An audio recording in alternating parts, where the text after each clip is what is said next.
ขึ้น104.50 เมกะเฮิรตซ์กับไวสาท่านพระครูปยิกาสมัครยานสีโลครับเจริญพรพ่ออาจารย์เจ็ดสีกับไวสาท่านอาจารย์เน้นลักเนอร์นะครับสามเณรกู้แฟดเนอร์ดีโดปีโป้อีกอะยังอยู่ก็อาจารย์เจ็ดสีเจริญพรพระอาจารย์เจ็ดสีครับนมัสการสามเณรทั้งสองรูปนะครับแล้วก็สวัสดีพี่พิสมัยสุริโยดรหัวหน้ารายการธรรมกายเครียดเนอร์ครับสวัสดีครับแล้วก็สวัสดีลุงนุยสว่างเมฆนะครับครับดีครับนางครับแล้วก็สวัสดีกับบรรดาพ่อพี่น้องนะครับที่เป็นแฟนรายการขึ้น104.5 เมกะเฮิรตซ์นะครับที่รับฟังอยู่ทางบ้านแม้ว่าได้โทรมาขอเพลงก็ดีนะครับก็รับฟังอยู่ทางบ้านทุกผู้ทุกนามเนอะแล้วก็ส่งกำลังใจนะครับไปให้กับพี่น้องทหารหารนะครับที่อยู่แนวหน้าอย่างที่เขาขอเพลงกันมานี่ครับขอกำลังใจกับพี่น้องทหารพี่น้องทุกคนทุกท่านที่ทำหน้าที่โดยความแคล้วคลาดปลอดภัยให้ประสบความสำเร็จนะครับในการปกป้องประเทศชาติรักษาอธิปไตยเอกราชของประเทศไทยเอาไว้นะครับแล้วก็เป็นกำลังใจส่งกำลังใจให้กับพี่น้องที่อยู่บริเวณแนวชายแดนเนาะนะครับทุกที่ที่มีการสู้รบกันที่จะต้องได้ไปลบภัยออกจากบ้านจากจองตัวเก่าไปที่พักพิงชั่วคราวที่เพิ่นจัดไว้ให้นะครับส่งกำลังใจนะครับแล้วก็พี่น้องที่ถูกอุทกภัยเล่นงานนะครับทุกแห่งทุกโซนทุกที่เนอะนะครับก็ส่งกำลังใจไปบางที่ก็ส่งอาหารการกินข้าวสารอาหารแห้งปลากระป๋องมาม่านะครับเป็นต้นนะครับวันนี้ก็ขอบพระคุณทุกคนทุกท่านที่มีน้ำใจตัวนะครับ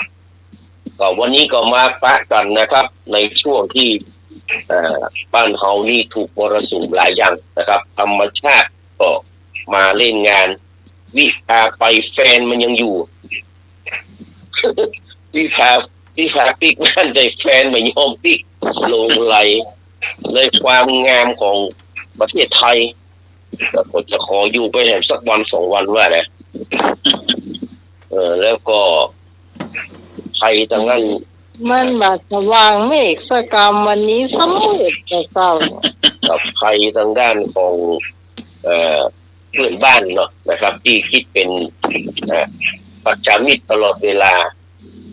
ก็ถ้าใครได้อ่านประวัติของฮุนเซนนี่นะครับมันจะเป็นสมเด็จเป็นกระจ้างเราบอกห้องละนะครับสมเด็จแง่วสมเด็จเป็นนี่นะครับมันบัดใจสมเด็จบ้านเขาไม่ใช่สมเด็จบ้านเขาสมเด็จบ้านเขาเป็นดีสมเด็จบ้านมันเป็นเรื่องนะครับประวัติของฮุนเซนเนี่ยครับมันหักหลังทุกคนที่คบกับมันนะไม่ใช่ว่าแต่ตระกูลชินวัตรอย่างเดียวที่จะโดนหักหลังครับมันไปหักหลังทุกยิงเนี่ยไปจับน้ำเขาลึกจับลึกเข้าบ้านเอายวนเข้ามาผสมพันธุ์นะครับแล้วไม่ว่าเอายวนเข้ามาในผสมพันธุ์ในสมัยเขมรแดงแบบมี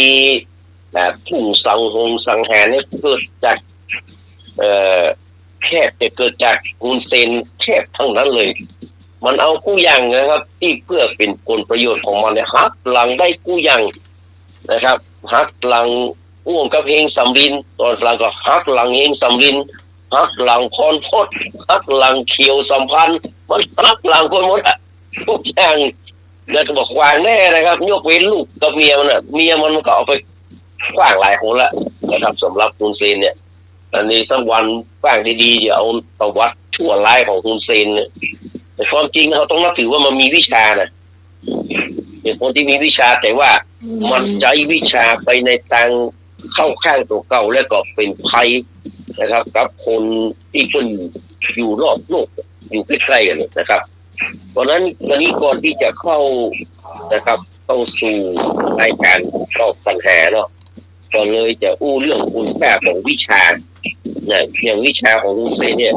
รับรองว่าในเอเชียเนี่ยในอาเซียนเขาเนี่ยครับมันมีไปเกินฮู้ขี้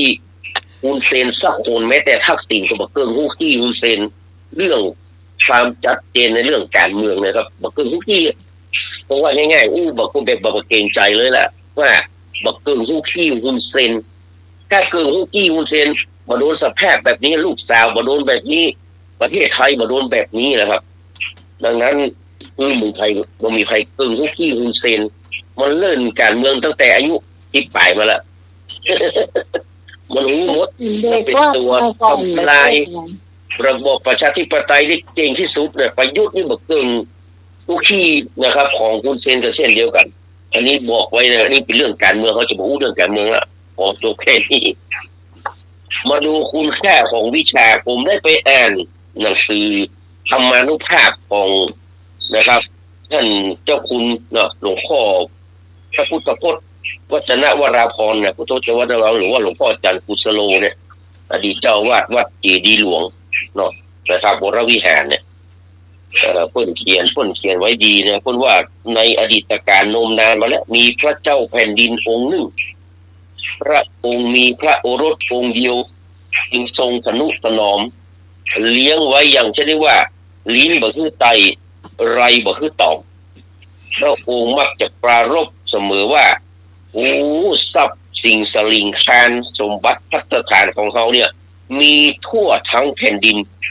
ชั่วลูกชั่วหลานเหลนเหลินลืดบ่ใจบ่หมดเพิ่นว่านะบ่จำเป็นหยังที่จะต้องให้ลูกหลานของเขาลำบากด้วยการเสาะแห่การศึกษาวิชาความรู้เล่าเรียนบ่ต้องแล้วก็บ่ต้องไปยุ่งเรื่องการทำมาหากินอาชีพการงานบ่ต้องให้ลูกเขาอยู่บ่ได้สบายดีกว่ามีพระสนมสักกี่ร้อยคนก็ไม่มีปัญหาเพราะว่าพระบิดามีพระราชประสงค์ดังกล่าวเจ้าชายก็เลยบ่ได้รับการศึกษาแต่อย่างใดแอวกินเล่นทรงหลงละเริงด้วยความสุขสนุกเพลิดเพลินจนกระทั่งใหญ่เป็นบ่าวเมื่อถึงว่าการเข้าวัยหนุ่มเนาะหรือว่าเป็นบ่าวเนี่ยเต้าก็พูดถึงวัยสาวตัวเอง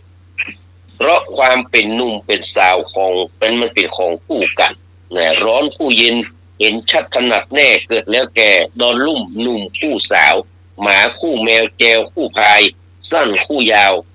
ดำคู่ขาวบ่าวคู่นายตายคู่เป็นว่าดังนั้นสาวกับบ่าวก็เป็นของคู่กันเจ้าชายก็กำลังหลงละเริงในความเป็นหนุ่ม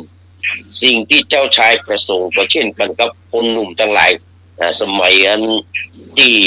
ไอ้หนุ่มก็จะไปเยอะเนาะแต่เราเป็นบ่าวแถวต้องไปซ้ออู้สาวเนาะเป็นเรื่องธรรมดาอย่างผมนี่บัดตอนในอู้พ่อไปขยุงไปก่อนนั่นก็คือความฮักเนาะที่เจ้าชายต้องการแต่ความฮักของเจ้าชายนี่มันแปลกเลยเจ้าชายของคนนี้นะแปลกกว่าความรักของเจ้าฟ้าเจ้าแผ่นดินอื่นๆคือแทนที่พระองค์จะทรงฮักกับเจ้าหญิงในหัวในวังซึ่งมันมีอยู่นักหนาป้านให้เลือกเอาพระองค์กับทรงเสน่หาไม่ยิงลูกเจ้านาคนหนึ่งแต่ไม่ใช่ชื่อวิไลนะ วิไลอยู่ภาคไทยเนี่ยอันนี้อยู่อินเดียต้นแต่มันวิไลอยู่ภาคไทยอยุธยาแต่นี่อินเดียวุ่นนะดังนั้นนะครับถ้าเราจะเปรียบเทียบกันโดยฐานะแล้วก็เหมือนกับประหนึ่งฟ้ากับดินเนาะทั้งนี้อาจจะมีความสัมพันธ์กันมาตั้งแต่อดีตชาติก็ได้ไม่ยิงลูกเจ้านาคนนี้นะถึงแม้เธอจะต่ำต้อยน้อยหน้าในเรื่องทรัพย์สินสลิงคารยศถาบรรดาศักดิ์แต่เธอมีคุณสมบัติหลายอย่างที่หันในแง่ก็คือเป็นคนที่รูปสวยสมส่วนมารยาทงามเรียบร้อยพูดจาพาทีไพเราะเพราะอิงและคุณสมบัติที่ดีเด่นก็คือเธอเป็นคนลวกเป็นคนฉลาดรู้จักฐานะที่ควรและบ่ควรจึงสามารถวางตนได้เหมาะสมเจ้าชายเมื่อถูกความปักพระราชฤทัยแล้วก็บ่สามารถจะปกปิดความลับไว้ได้เพื่อถึงว่านักกิโลเกละโหนาแม่วันนี้มีกรรมด้วยเนอะมีปัญหาเรื่องนี้ด้วยเนอะจึงบ่สามารถจะปกปิดความลับไว้ได้นะคนว่าใบบัวห่อจางตางนาห่อหอยเส้นผมบางดอยที่ไหนจะกุ้ม จักเอาวัดแผ่สิ่งใดห่อหุ้มเหมือนห่อควันไฟนั้นไว้เป็นว่าก็เลยได้กราบทูลเรื่องราวทั้งหมดถวายพระราชบิดาโอ้ยพ่อตัวเก่าขึ้นมาถึงคาดมาถึงว่าจะได้สดับเรื่องราวเช่นนี้ก็ทรงมั่นพระทัยว่าจะได้ก็จะต้องแห่ไม่ยิงที่มีฐานะคู่ควรกับพระโอรสคือได้จึงทรงพยายามตักเตือนพระโอรสชื่อล้มเลิกความใจเหี่ยแต่ที่จะเอาหญิงไม่ยิงเจ้านาเนี่ยมาเป็นพระชายานะจะเป็นเนี้ยมันแบบเปิ้งอย่างนี้เป็นว่านะแต่ความฮักมันได้ฝังลงไปในส่วนลึกของหัวใจเรียบร้อยแล้วความฮักเหมือนโคทึกที่คึกพิโรธเนาะก็เลยเนี่ยที่จะถอนทิ้งขว้างได้ง่ายๆตั้งคำสุนทรผู้คนว่าถึงต้องง้าวหลาวแหลนสักแสนเล่มติดตัวเต็มพอฉุดให้หลุดถอนแต่ต้องตาพาใจอะไรวอนสุดจะถอนทิ้งขว้างเสียกลางพันคนว่าจะหักอื่นนะฝืนหักก็หักได้หักอะไรไม่หลุดสุดจะหักสารพัดตัดขาดประหลาดนักแต่ตัดรักมิขาดประหลาดใจอาจารย์สมเคยได้ยินก่อนเคยได้ยินก่อนอย่างเพราะนั้นมาเจติมาจัดรายการจะได้ยินว่าคนแบบนี้น้องไม่ได้ยินหรอกเจ้าชายก็ตกอยู่ในสภาพดังกล่าวจึงยังยืนยัดที่จะเอาไม่ยิงที่ทรงฮักมาเนี่ยคือเป็นมิ่งเจ้านานะมาเป็นคู่ครองให้ได้พระบิดาเมื่อทรงถามว่าสามารถจะทัดทานไปได้ก็เพิ่นก็บอกฮักค้านะบอกฮักค้าได้ด้ามเขาก็เลยส่งมาเอามาผู้ใหญ่ไปแทบแทนไม่ยิงเจ้านาคนนั้นแทนที่ไม่ยิงคนนั้นนี่จะตื่นเต้นแสดงอาการดีใจที่จะได้เป็นนะครับพระชายาของเจ้าชาย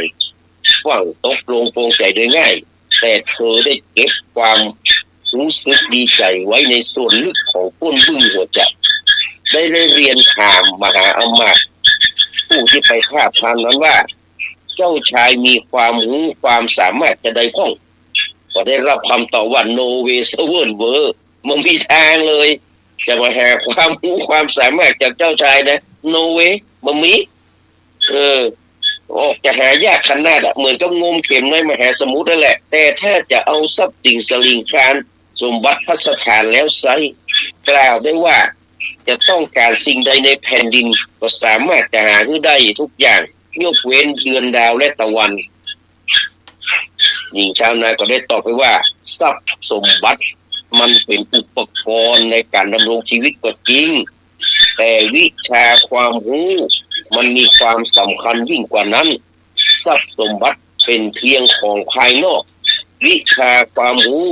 เป็นอริยทรัพย์เป็นสมบัติภายในสามารถติดตัวเข้าไปได้ทุกแห่งหน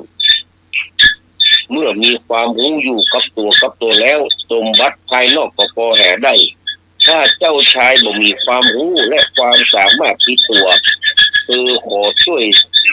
บอกความเสียใจsorry ออดจะไปยอมแต่งงานตัวมหาอมาตย์ก็ได้ปิกไปทูลให้เจ้าชายได้ทรงรับทราบทำให้เจ้าชายภาวะผวังเป็นอย่างยิ่งรู้สึกน้อยอกมองใจในตัวเก่าที่ปล่อยวันเวลาให้ล่วงไปบ่ได้ศึกษาเราเรียนความรู้อย่างที่เป็นหลักฐานไว้เลยป.4 ก็บ่จบแต่โยมก็บ่ได้เป็นสู้อาจารย์สมยานศิโลได้จบปริญญาโทบุญแต่ด้วยอำนาจปฏิยะมานะปฏิยะมานะกษัตริย์นะเจ้าชายก็กลับได้สติว่าที่สุดของการศึกษาบ่มีการศึกษาบ่เลือกกาลสมัยเป็นว่านะno one is too old to learn เนี่ยอาจารย์สมัครไม่มีใครแก่เกินเรียนคนที่หมดลมหายใจแล้วก็อันน่ะที่บ่ต้องเรียนเรียกว่าเมื่อทรงได้ระลึกได้จะอันเจ้าชายก็เลยหาทางที่จะไปศึกษาวิชาอย่างใดอย่างหนึ่งคือได้และในที่สุดพระองค์ก็ทรงศึกษาวิชาการศาสตร์ หรือว่าสารสื่อสารเสื้ออาจารย์สมัครรู้จักศาสตร์ไหมศาสตร์ก็คือเสื้อเจ้าทรงศึกษาด้วยความภาคเพียรพยายามจนสามารถทำได้อย่างละเมียดละไมประณีตงดงามเมื่อพระองค์ทรงมั่นพระทัยว่าสารเสื้อหรือว่าสารศาสตร์ได้ดีแล้วแต่จึงทรงรับสั่งให้มหาอมาตย์นำเสื้อหรือว่านำศาสตร์ที่เป็นตีพระหัตถ์ของพระองค์ไปให้กับไม่มีคนนั้นพออีน้องได้พอก็พออกพอใจในความสามารถของเจ้าชายแต่ก็เลยยอมทำการอภิเษกตัวยอมแต่งงานตัวว่าจะอันเถอะและหลังจากนั้นถ้าเป็นว่าเขาตายไปแล้วกันเนาะหลังจากนั้นหญิงเจ้านาก็เปลี่ยนสภาพเป็นเจ้าหญิงทั้งสองท่านก็อยู่ด้วยกันด้วยความผาสุกตลอดมายังมาจบเตี้ยอยู่แม้วันหนึ่งเจ้าชายไปล่าสัตว์กับบริวารทรงเพลิดเพลินจำเริญใจนึกว่าได้แข่งกับใครก็ตีข้อกันแล้วน่ะที่ไปฆ่าสัตว์ตะกอนน่ะ ทรงเพลิดเพลินจำเริญใจกีฬาล่าสัตว์ติดตามสัตว์ไปในป่าลึกบ่มีไปเป็นตัวสักคนที่สุดก็ลงทางแห่ทางปิกมาได้ไปข้ามเครือเขาเนี่ยครับคือเขาหลงเนาะเสด็จเซซัดเซโซไปโดยลำพังไปคนเดียวจนกระทั่งเข้าไปอยู่ในดงของโจรหมู่โจรก็เลยเงียบพระองค์ไว้ในห้องมืดและจะปรงพระชนเป็นอาหารก็แล้วถ้าเป็นอาจารย์สมัครจะเงียบอะไรนะเลนน้อยสองลูกใช่ไหมที่หม้อกระดูกกำลังปล่อยเนาะกระดูกกำลังปล่อยต้องต้มมือเนาะอาจารย์สมัครให้ต้มมือน้อยเลนน้อยสองลูกนี่ปะทะไปกันเลยเนาะทำไมเนี่ยจะปรงพระชนกินเป็นอาหารว่าเจ้าชายก็บ่เคยลำบากพกตะกรรมลำบากจะยี่มาก่อนแม้แต่คำว่าบ่มีก็บ่เคยได้ยินเหมือนกันกับเนี่ยครับอนุรู้จักเนาะอนุรู้จักทรงนึกแล้วนึกแข็งก็ยังโทบ่หันแตงว่าจะช่วยชีวิตตัวเก่าได้จะได้เนี่ยเป็นอัตหิอัตโนนาโถโดยแท้จริงเลยเนี่ยนอกจากวิชาสารศาสตร์หรือว่าสารเสื้อที่จะช่วยชีวิตของตัวเก่าได้ก็เลยออกอุบายกล่าวอ้อนวอนกับโจรเหล่านั้นว่าถ้าหากพวกท่านฆ่าพระเจ้าเป็นอาหารนะถ้าข้าพระเจ้าเป็นอาหารนะพวกท่านก็จะได้กินเนื้อข้าพระเจ้าคาบเดียวอะกะคาบเดียวหรือว่า2-3คาบเท่านั้นแต่ถ้าพวกท่านรักษาชีวิตของข้าพเจ้าไว้นะข้าพเจ้าจะไปหาเงินที่เป็นค่าอาหารคือพวกท่านได้ตลอดไปเลยในอย่างนักหนาปาป้านขณะที่เจ้าชายเล่าเรื่องนะครับหมู่โจรหมู่นั้นฟังเจ้าชายก็สังเกตอากัปกิริยาบางคนก็เรื่องเงินใหญ่เนาะ ก็ทรงเห็นว่าโจรเหล่านั้นมีความกระตือรือร้นสนใจจึงถือโอกาสเล่าต่อไปว่าข้าพเจ้ามีวิชาติดตัวอยู่อย่างหนึ่งก็คือวิชาสารเสื้อพระราชาในพระนครเนี่ยมาใจเสื้อของไผ่นอกจากจะใจเสื้อที่ข้าพเจ้าสารเต้าอันถ้าพวกท่านมาเชื่อนะพิสูจน์พอกันก็ได้นะมันต้องมาเชื่อที่แต่ว่าไปพิสูจน์ก่อนบรรดาเหล่าไร้ทั้งหลายเมื่อได้ฟังเหตุการณ์ของเจ้าชายแล้วก็ตกลงปรงใจยอมทดลองยอมทดลองตามที่เจ้าชายเพิ่นได้เพื่อได้ขอไปนะดีแอคแล้วเพื่อขอไปอยู่แอคฟอร์อิดคุณขอมาเนาะรู้ไหมว่าอันนั้นคืออุบายของเจ้าชายฝ่ายเจ้าชายก็ทรงสารเสืออย่างละเอียดละเมียดปานนี้คือนึ่งแล้วก็โจรส่งเข้าไปถวายพระราชาในวังด้วยหวังจะได้รับรางวัลตอบแทนหมายถึงไอ้โจรนั่นแหละหวังจะเอายิ่งกว่ามันแต่มันลวกน้อยกับคามเนาะคามเท่าเนาะ ถ้าเป็นชูโชคนี่มันจะว่าอย่างเนาะแต่นี่เป็นโจรเนี่ยแหละมันไม่ได้เฮียนมาอย่างฮุเซนกันแล้วกันนะเนาะมันหวังจะได้รางวัลตอบแทนอย่างงามแต่แล้วเหตุการณ์กับตลปัดตรงข้ามกันเมื่อพระราชาได้ทรงรับจากผืนนั้นแล้วทรงจำได้ว่า มันศาสตร์ผืนนี้มันเป็นฝีมือของลูกเฮานี่ว่าเป็นของพระโอรสพระองค์ก็ทรงศาสตร์ผืนนั้นให้กับเจ้าหญิงได้ทอดพระเนตรพอเจ้าหญิงก็ทอดพระเนตรทันแล้วก็เหมือนกับได้ลายแต่งขุมทรัพย์อันมีค่าในชีวิตคือลายของเสื้อผืนนั้นน่ะเจ้าชายเพิ่นทรงทำลวดลายเป็นอักษรลับซึ่งถือว่าขณะนี้ตัวเจ้าชายตกอยู่ในที่คุมขังของโจรในป่าลึกทางทิศเหนือของพระนครเป็นแผนที่เนาะของกำลังนำกำลังเจ้าหน้าที่ตำรวจเนี่ยปุริสะปุริสะปุริสนี่นะเป็นตำรวจนะครับไปช่วยตัว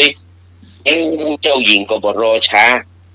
รีบเข้าไปกราบทูลข้อความนั้นให้กับพระราชาทรงทราบในทันทีนั่นเองพระราชาก็ทรงรับสั่งให้ยกกำลังเจ้าหน้าที่ไปล้อมจับโจรเอาไว้ได้ถึงหมดเจ้าชายก็รอดชีวิตมาพอปิกมาถึงวังก็เข้าไปกอดเจ้าหญิงพร้อมกับกล่าวว่า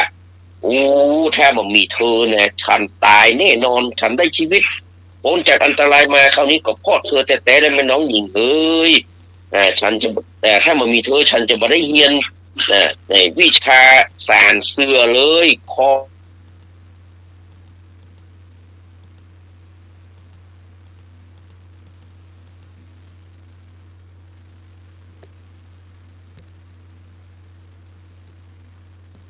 รอสักครู่นึงสายหลุดไปเนาะมาแล้วเนาะเจ้าก็จบพอดีอ่ะ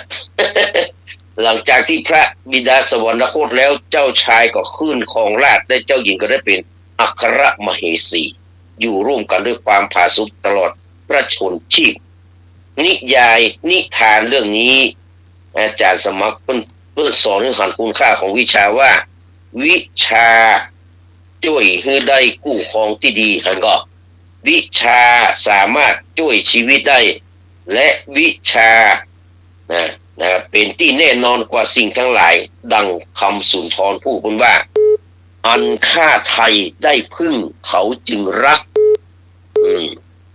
แม้ถ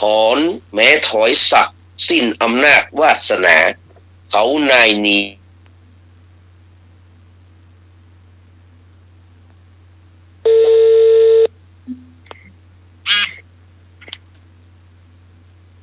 มาหรือยังเอาใหม่อันฆ่าไทยได้พึ่งพาได้พึ่งเขาจึงรักแม้ถอยศักดิ์สิ้นอำนาจวาสนาเขานายหนีมิได้อยู่คู่ชีวาแต่วิชาติดกายจนวายปราณนี่คุณค่าของวิชานะครับอันนี้ก็คือนำมาอู้กับบรรดาพ่อพี่น้องปองห่มปากสวมคอนะครับคุณว่าอันมิตรใดไม่อาจเทียบเปรียบความรู้แม้ศัตรูไม่สู้ด้วยความป่วยไข้รักของตนล้นเหลือรักอื่นใดแรงไหนๆก็ไม่แข็งเท่าแรงกรรมมันจะว่าแรงในโลกเลยถ้าวันนั้นไม่ใช่นะก็จบไปแล้วสำหรับนิทานคุณค่าของวิชานะครับมาได้แข่งกับเน้นลักแต่นี่มาเปรียบเทียบก็ได้ครับเพราะว่ามันจะมีคำถามต่อไปตอนนี้ก็มาถึงคำถามละไปไปหน่วยกันไอ้หนุ่ยรู้ทำละนี่ก็รู้ไปเตื้อน่ะอาจารย์สมัครไม่เมารับไปเตื้อกันฮะ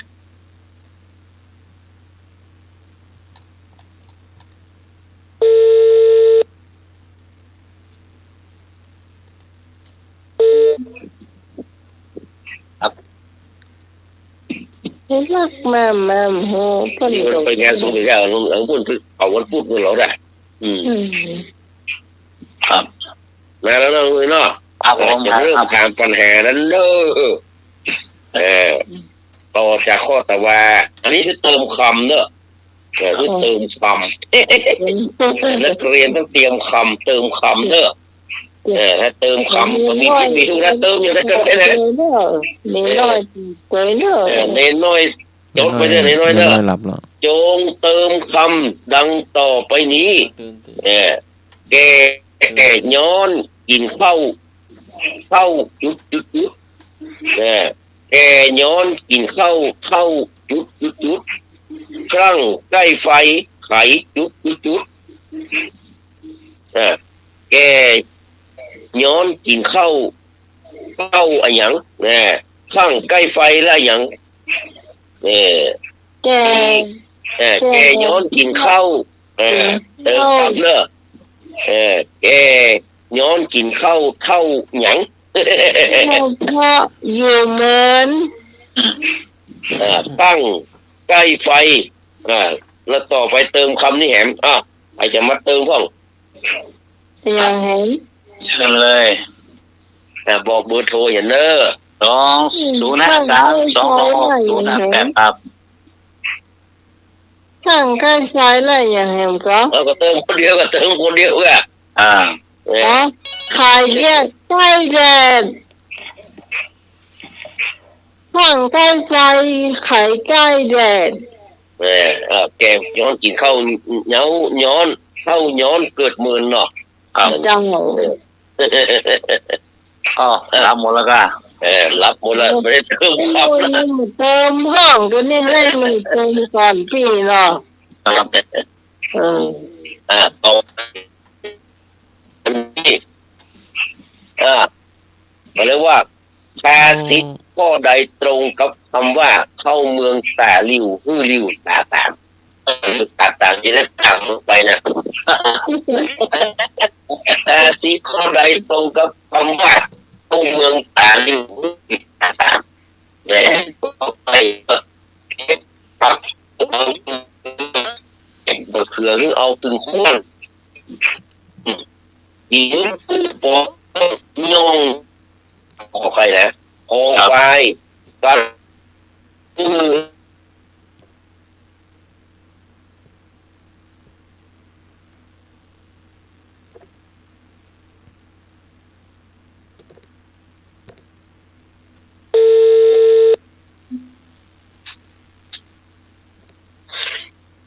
มาแล้วเนาะ หา มันตัวไปเตี้ยอาจารย์ทำไมไม่เป็นอัน เจ้ารอกำนึงพออาจารย์7สีเนาะเรากำบ่เก่าแล้วก็เติมเนาะเติมคำนั่น จัง ครับผม ให้อาจารย์สมองไม่เป็นเลยนั่นแหละ ได้หรือยัง ได้ละระวังไปคนเดียวเนาะก็ได้กด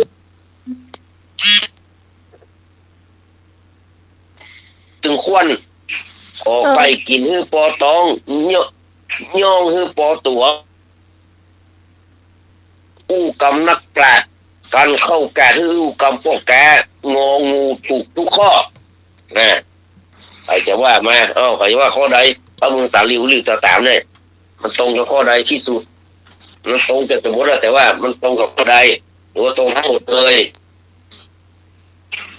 0532266 ครับ จำวัด จำวัดบ่ ใครจะวัด พระน้อย จำวัดเขาจำวัดบ่พระน้อยล่ะ เจ้าแม่นก่อ เป็นในน้อยเพิ่นต้องมีเพิ่นเวลารับเพิ่นแล้วก็อยู่เด้อไปเลยส่วนเจ้าเฮียนหนังสือนี่ถ้าใครจะตายรับไปหมดแล้วกันเนี่ย ครับเจอแล้วครับ เสียงแรก 053226058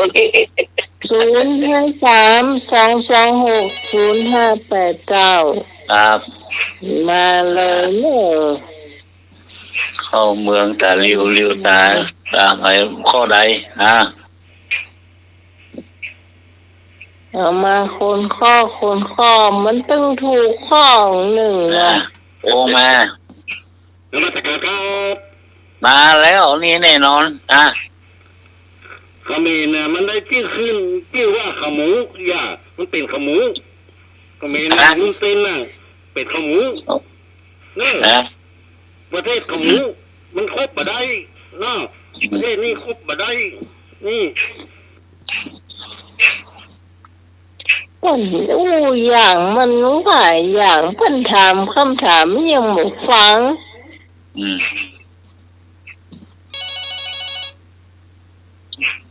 ครับผม เจ้า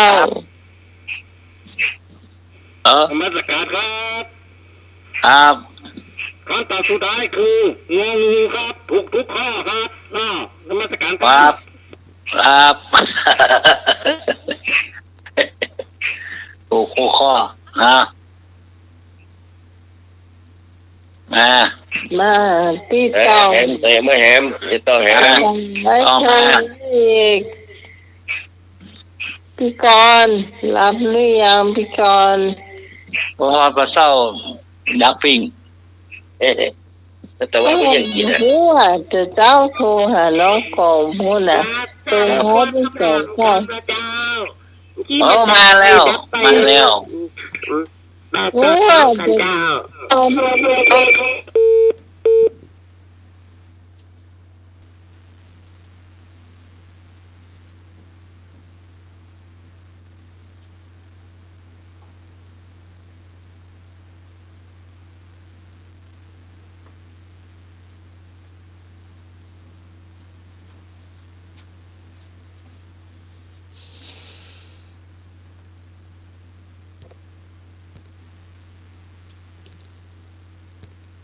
อ้าวตอบมาได้เลย053226058058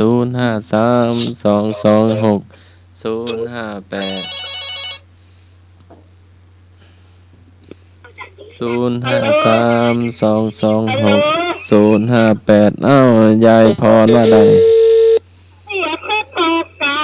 ว่าจะได้กอไก่แม่ ตอนกอไก่เนาะ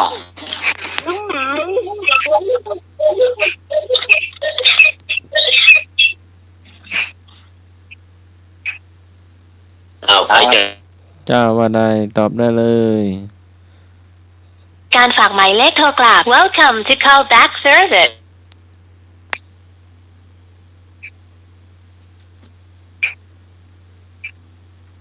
กอไก่คอ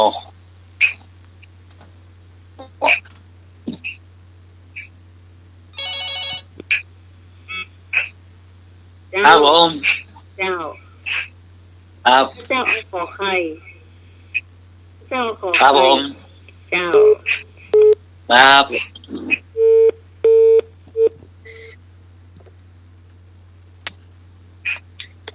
ว่าเรื่องนี้ ประมงขอไข่กอไก่คอควายเอา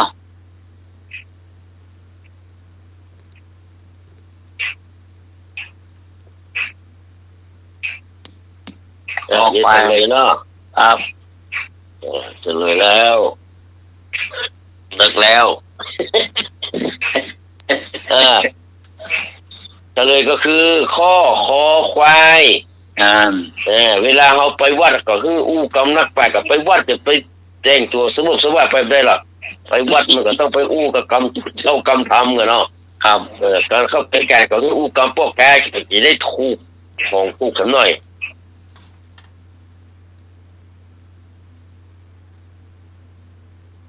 อ๋อเจ้า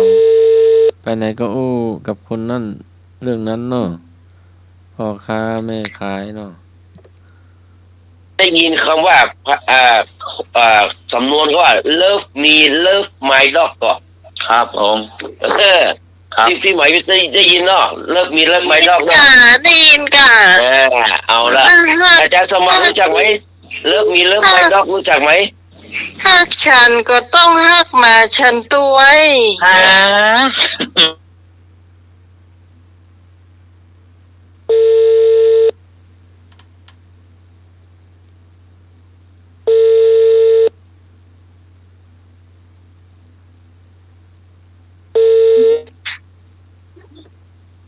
อ้าวอาจารย์เอารักมาแล้วเลย จะ อาจารย์เอารักมา จะสมัครไปห้าไผ่โมโห อาจารย์เอารักมาอาจารย์เอารักมาอาจารย์เอารักมา อาจารย์เอา เอา รัก เอา เน มา อะ เอฟใหม่เอฟใหม่ ครับ เลิฟมีเลิฟไมด็อกอาจารย์นี่เรารู้จักหรอกภาษีนี่เนาะ ครับ แต่สำนวนนี่เนาะสำนวนเลิฟมีเลิฟไมด็อกเนี่ยตรงกับภาษีกำเมืองข้อใดกอไก่เก็บพักคือเอาถึงเขือเด็ดบะเขือคือเอาถึงควันขอไข่ต้นไม้ต้นเดียวไม้ต้นเดียวบอกเป็นกอปอต้นเดียวบอกเป็นเหล้าไม้ต้นเดียวบอกเป็นกอปอต้นเดียวบอกเป็นเหล้าคอควายตูกน้อยไผว่าบ่มีผีคนงามคนดีไผว่าบ่มีเจ้าของตูกน้อยไผว่าบ่มีผีคนงามคนดีไผว่าบ่มีเจ้าของงองูปิดหมดเนี่ยเลิกมีเลิกไม่ดอกตรงกับข้อใดก็ไก่เก็บผักคือเอาตึงเครือเนาะเด็ดบะเขือตึงก้วนต้นไม้ต้นเดียวบอกเป็นปอต้นเดียวบอกเป็นเหล้าตูกน้อยบ่ไผว่ามีผีอย่าตูน้อยนะเดี๋ยวพี่พรว่าใดก็ไก่พี่พรก็ไก่เนาะพี่พรเนี่ยเราดึงระวังพี่พรปลาเศร้าที่ว่าจะสั่งวางตะกะครับผมผมอย่างนี่ให้พงเหรอให้พงหมดครับผมไอ้พงเขาไหนที่หมดเนาะที่หมดมาลูอย่าตูน้อยมีผี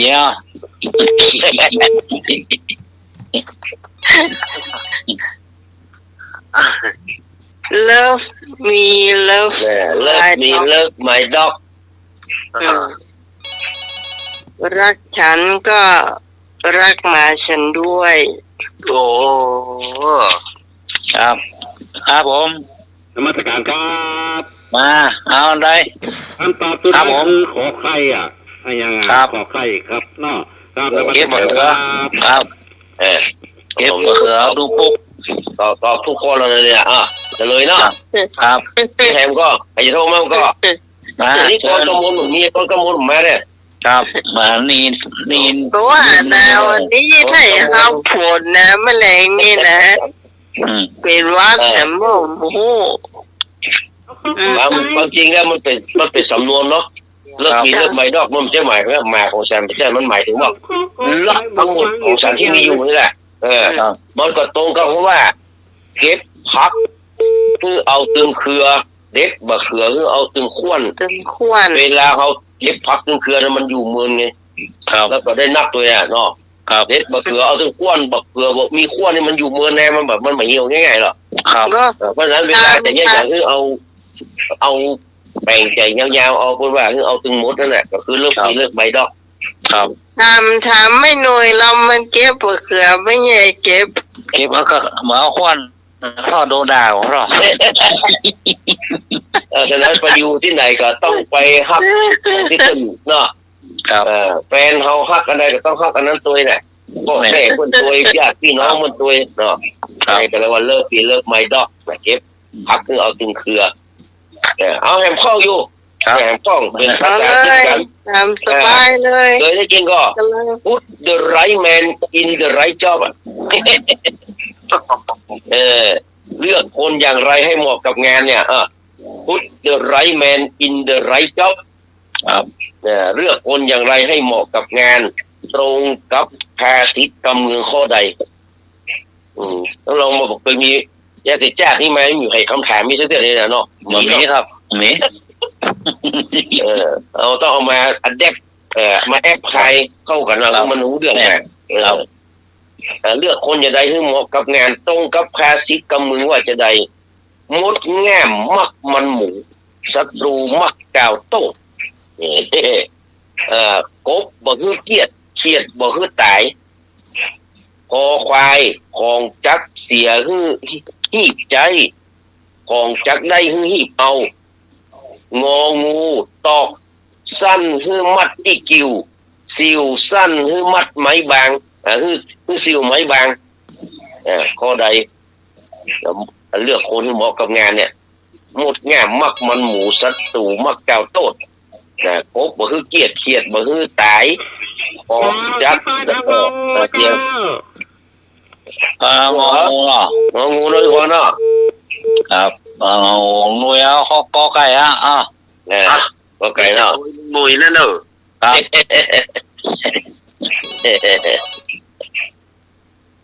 053-226-0589ครับมาเลย ที่ทางเอาข้อขอไข่ ครับผม ไข่เนาะ เจ้า ขอไข่ ได้อยู่กำลัง4 ทุ่มฝ่ายน้อยเดียว คอควายเหลือคอควายเอาคอควาย โอ้ขอควายเนาะครับ คอควายเนาะ เอาไฟเนาะครับ โอ้ แล้วไอ้เอกไปไหนพะเยานี่มันได้ยินชื่อแหละมันได้เพลงเหรอไอ้ของเพลงเหรอ ครับขอเพลง ขอเพลงจ้ะ เพลงอยู่เนาะเฉลย มีสายมา เลยก็คือตอกสั้นมันถึงมัดที่จิวนะตอกมันสั้นเป็นมัดที่อันนี้ใหญ่เป็นไอ้วะซิวสั้นก็เอาไปซิวไม้บางไปซิวไม้ไหนก็เรียบร้อยกันนี่ก็เรียกว่า put the right man in the right job ก็เลือกคนที่เหมาะกับงานมันต้องเป็นอย่างนี้ต่อไป ตกลงข้อ ข้ององู ถูก ตอกสั้นเอาไปมัดจิ้มอันไม้แซงมันได้กับของไม้แซงได้จะได้ต่อกันเนาะพอมีซอกที่ต่อมันเหลือเส้นเดียวอ่ะเนาะ ครับ จ้าต่อไปเลยสัพปุริสบัญญัติ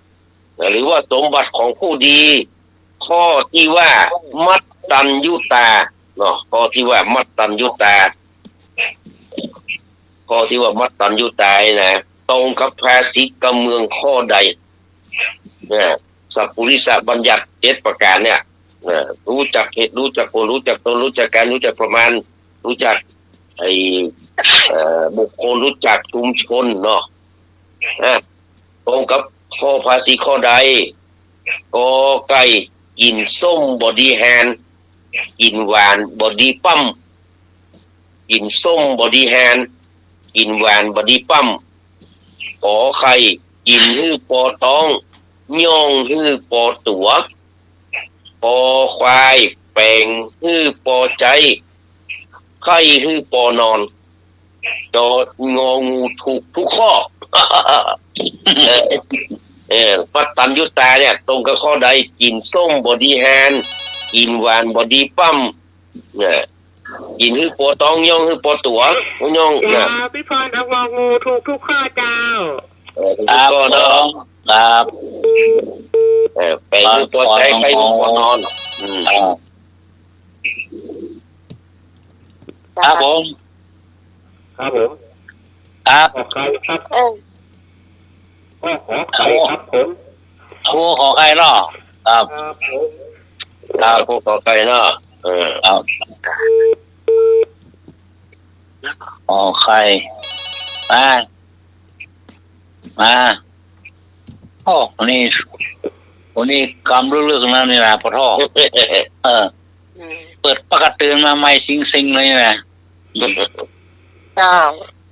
ครับผม ครับมาแล้วมาครับสุดท้ายคือขอไข่ครับไอ้อย่างขอไข่ครับนมัสการครับขอไข่เนาะขอไข่เนาะไข่แฮมมีไข่แฮมไม่พิเศษละครับมีอยู่ครับครับผม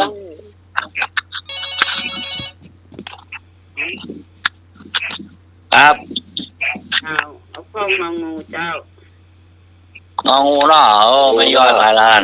ไม่ย่อยตอนกำมุนเนาะไม่ย่อยครับเนี่ยสุพิษเนาะครับไม่สุพิษไม่ย่อยไม่ครับเจ้าไม่งองูครับรีบพี่สาวคนสวยเจ้าสวัสดีเจ้า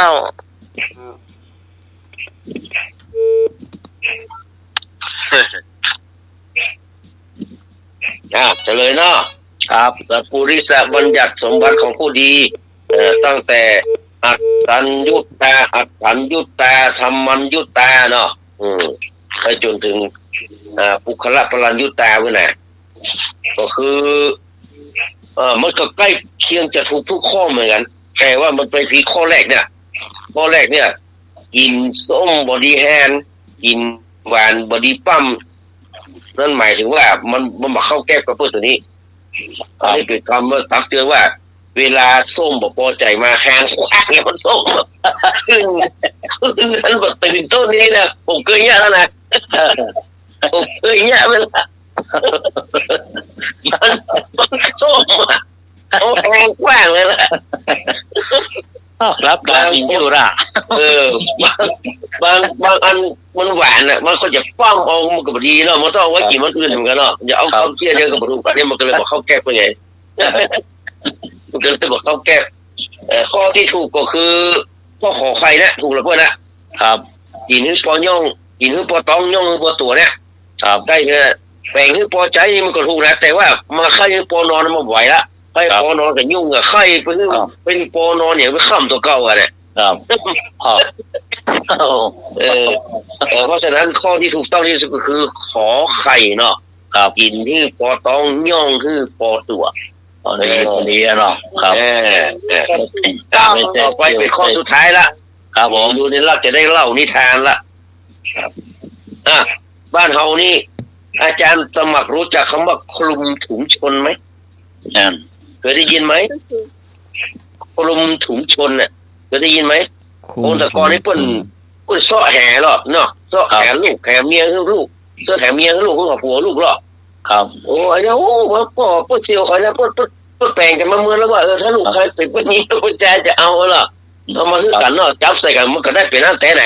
แม่นครับแล้วพ่อก็อยู่จนจุ้นกุ้งเจี๊ยแย่ว่าจีวังนะครับเรียกว่าเจ้าพ่อเจ้าแม่มันก็ดีไปอย่างเนาะ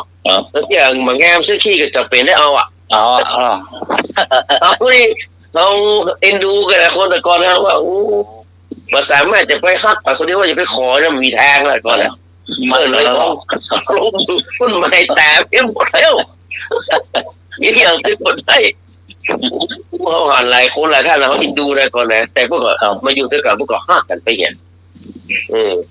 เพื่อไปเอาคนที่เขาชอบนั้นอาจจะปฏิก็ได้เมื่อแม่ครับเพื่อก็เลยมีการคลุมถุงชนแต่มายุคใหม่นี่มาได้ละการถูกบังคับการคลุมถุงชนนี่นะ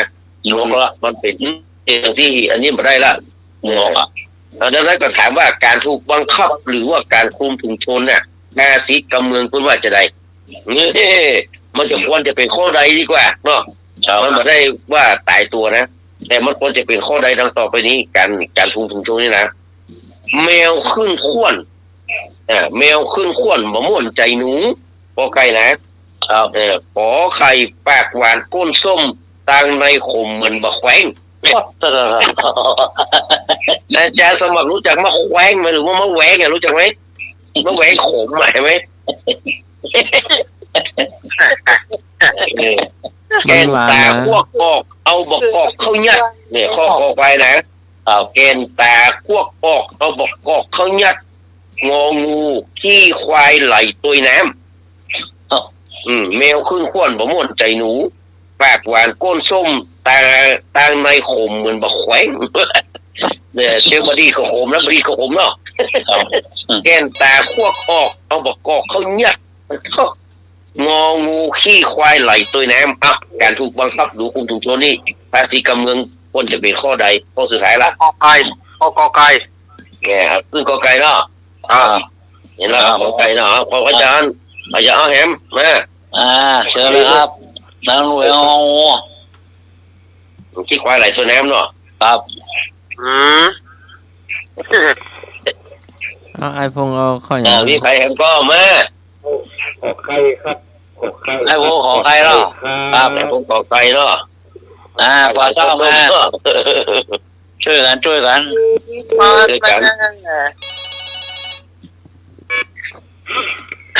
ี่ก็ทำกอไก่เจ้าขอไก่ครับมาพี่ตองมาปลาวงมาต้องมาแม่สุพีมาสุพีข้อใดมาแก ยังไม่เอาขึ้นขวัญกายยิงไรก็มาเรียกเลยปดต่อนี่หมอเรานี่นะ ฮัลโหล เขาบอกแข้งบอกแหวงโคมก็ชัดเด็ดเลยว่า มันครับ ครับเอาไร คำตอบสุดท้ายคือคอควายครับเนาะไอ้ยังบอกก็นักครับเนาะครับ เดี๋ยวกายว่าปอกแล้วเอาประกอบมายัดนี่เหรอ ขอขยัด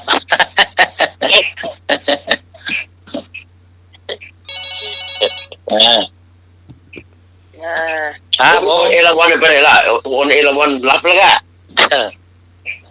ครับผม พี่จอนจ้าก็ไก่จ้ะ มาแล้วจะหายก็ไกลเนาะครับ ตัวไก่เนาะ ครับ อันนี้ เลิกละ3 ทุ่ม4 ทุ่มเกินละ มะกอกมะกอกมาต ก็คือแมวขึ้นขวัญมะม่วนใจหนูนะ ำอ้าว ถูกต้องเลยแน่นอนมูนั้นนี่เหมือนใจมูนั้นปากไว้ก็ส้มมันบอกเขาแก้วเราเหมือนเสียงแกแปลกก็เขาบอกเขาย่านี่หมายถึงว่าของดีๆเอาขว้างเนี่ยมาเอาของดีเข้ามาอย่างน่ะอีกไว้อะไรตัวนั้นก็คือไม่รักวัคซีนนะเพราะนั้นแมวขึ้นขวัญนี่หนูมะม่วนแน่ๆเป็นการบังคับกันว่ากูได้ล้มแล้วเนี่ยแมวขึ้นขวัญถูกต้องนะครับก็ลงไปที่ก่อนเนาะสำหรับภาษีกำเมืองเทียบครับต่างๆเนาะเราก็เอามาได้ถ้าพระได้ก็ขึ้นได้ก็จะเขียนเนาะครับขึ้นได้ก็จะเขียนใส่ไปนะครับก็หอมปากหอมคอคนพูดไปได้ลูกเจ้าเหมือนกันกับเน้นรักกันแหละเนาะก็ขอกราบนมัสการขอบพระคุณท่านพระครูสมุวิศวัตวรกิจโจนึกว่าจะถ่ายทอดอะไรอย่างว่าที่เพิ่นจัดรายการมหาจารย์ผู้นำลำปางว่าถ่ายทอด เดือนหน้าอยู่มี ขอบพระคุณท่านอาจารย์ครูบดิการสมัครยานศิโลนะครับ เจ้า ขอบพระคุณนะครับ ท่านอาจารย์เนนอลักษ์ปัญโยนันท์นะครับยินดีพ่อแหนเนอร์ ขอบพระคุณพี่พิสมัยสุริโยดอนเนอร์หัวหน้ารายการนะครับขอบพระคุณลุงนุยสว่างเมฆ ครับผมดีครับ แล้วก็ขอบพระคุณพี่น้องเขาที่โทรมาบอกว่าจะเป็นไอ้พงเนาะพี่กรพี่พร2 คอนแม่สุทิศและแถมหลายคนหลายท่านเนอะแฟนพันธุ์แท้และพี่น้องเขาที่ติดตามอยู่ทางบ้านนะครับขอให้ประสบแต่สัพพสิริสวัสดิ์พิพัฒนมงคลรับดีฝันดีมีโชคมีใจเหมือนกันจู้ตนจู้องค์จู้คนจู้ท่านเนอะกราบนมัสการกราบสวัสดีครับนี่ครับผมขอบคุณครับโอ้ตำราเล่มมีคุณค่าครับเปิดเอาได้ฟัง เจ้า สุดยอด ก่อนที่กันเลยเหล่านิทานเนาะเราจะประชาสัมพันธ์ในวันที่10 เดือนสิงหาคมนะเจ้าเดือนหน้าพอเห็นมากี่วันละ10 วันนะเจ้าแล้วก็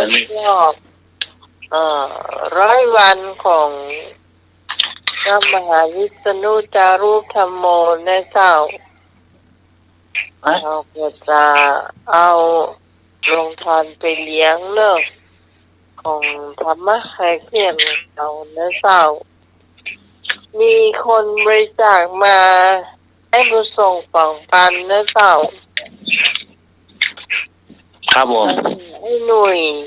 500เนี่ยเจ้าน้องใหม่500เนี่ยเจ้าครับไม่จันทรา500ครับแล้วก็มีที่ด่านเจฟฟี่เฮาก็500เนี่ยเจ้าครับใครทำมาพี่กรกมล300นะ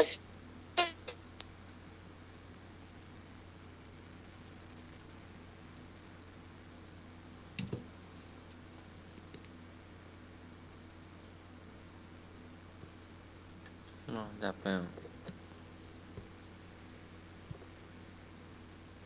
รอกำนึง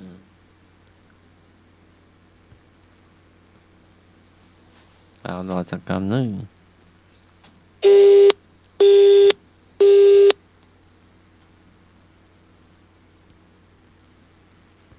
อันนี้ก็เป็นช่องประชาสัมพันธ์เนาะงานทำบุญ100 วันถวายแด่อาจารย์มหาวิษณุเนาะ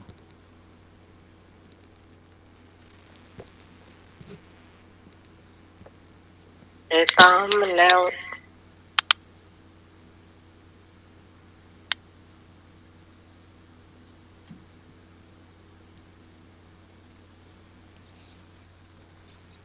ก็วันงานก็วันที่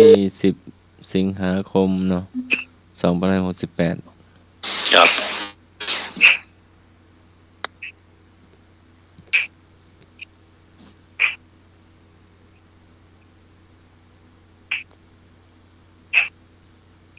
ตะกี้ก็ยังประชาสัมพันธ์มาแล้วเตือเนาะ ครับผม อืม พี่กรเอราวัณพี่คอนเอราวัณเจ้า400 บาทได้เจ้า ครับ เงินเท่าละแล้วก็มีคอมพี่ตองแหม100เนี่ยเจ้าก็ครบ5,000พอดีได้เจ้า ครับผม ก็จะเอาพ่อป่าไปได้เจ้า ครับ แล้วก็กับพัดผักเนาะ ครับ ซึ่งเป็นของกินเจสำหรับพระ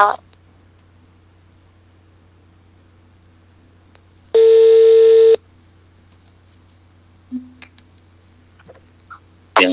ขอบคุณ เพิ่นจำพรรษาก็จะได้กินผักกินไม้เนาะที่เพิ่นจะไปกินจีนกินอย่างเงี้ยเนาะ ครับ จะได้ฉันจีนเนาะ ครับ เราตั้งเอาเรานี้คือเนาะ2 รูป8ที่เราจะเอาไป ครับ ทั้งรถก็100 ชุดเนี่ยเจ้า ครับ เป็นน้อยๆกันเนอะอันนี้ก็ช่วยกันทำทั้ง2 พี่น้องเนาะ ครับ ถึงอ้อยแล้วก็ ปีมันกับพ่อป๋าเนาะมาพักรวมเนาะ เจ้า ครับ เพราะว่าทั้ง2 คนนี้ก็เก่งคนละอย่างนะ ปีน้องพักกับพ่อป๋าน้องโคราพักปีคนเขานั่งกี่พักเนาะ ก็ให้โอกับแกนะคะ เนาะ แกใส่ผัดกะเพราอย่าผัดกะเพราผักอะผัดกะเพราผักใส่แห้งแบบว่า ใครนั่ง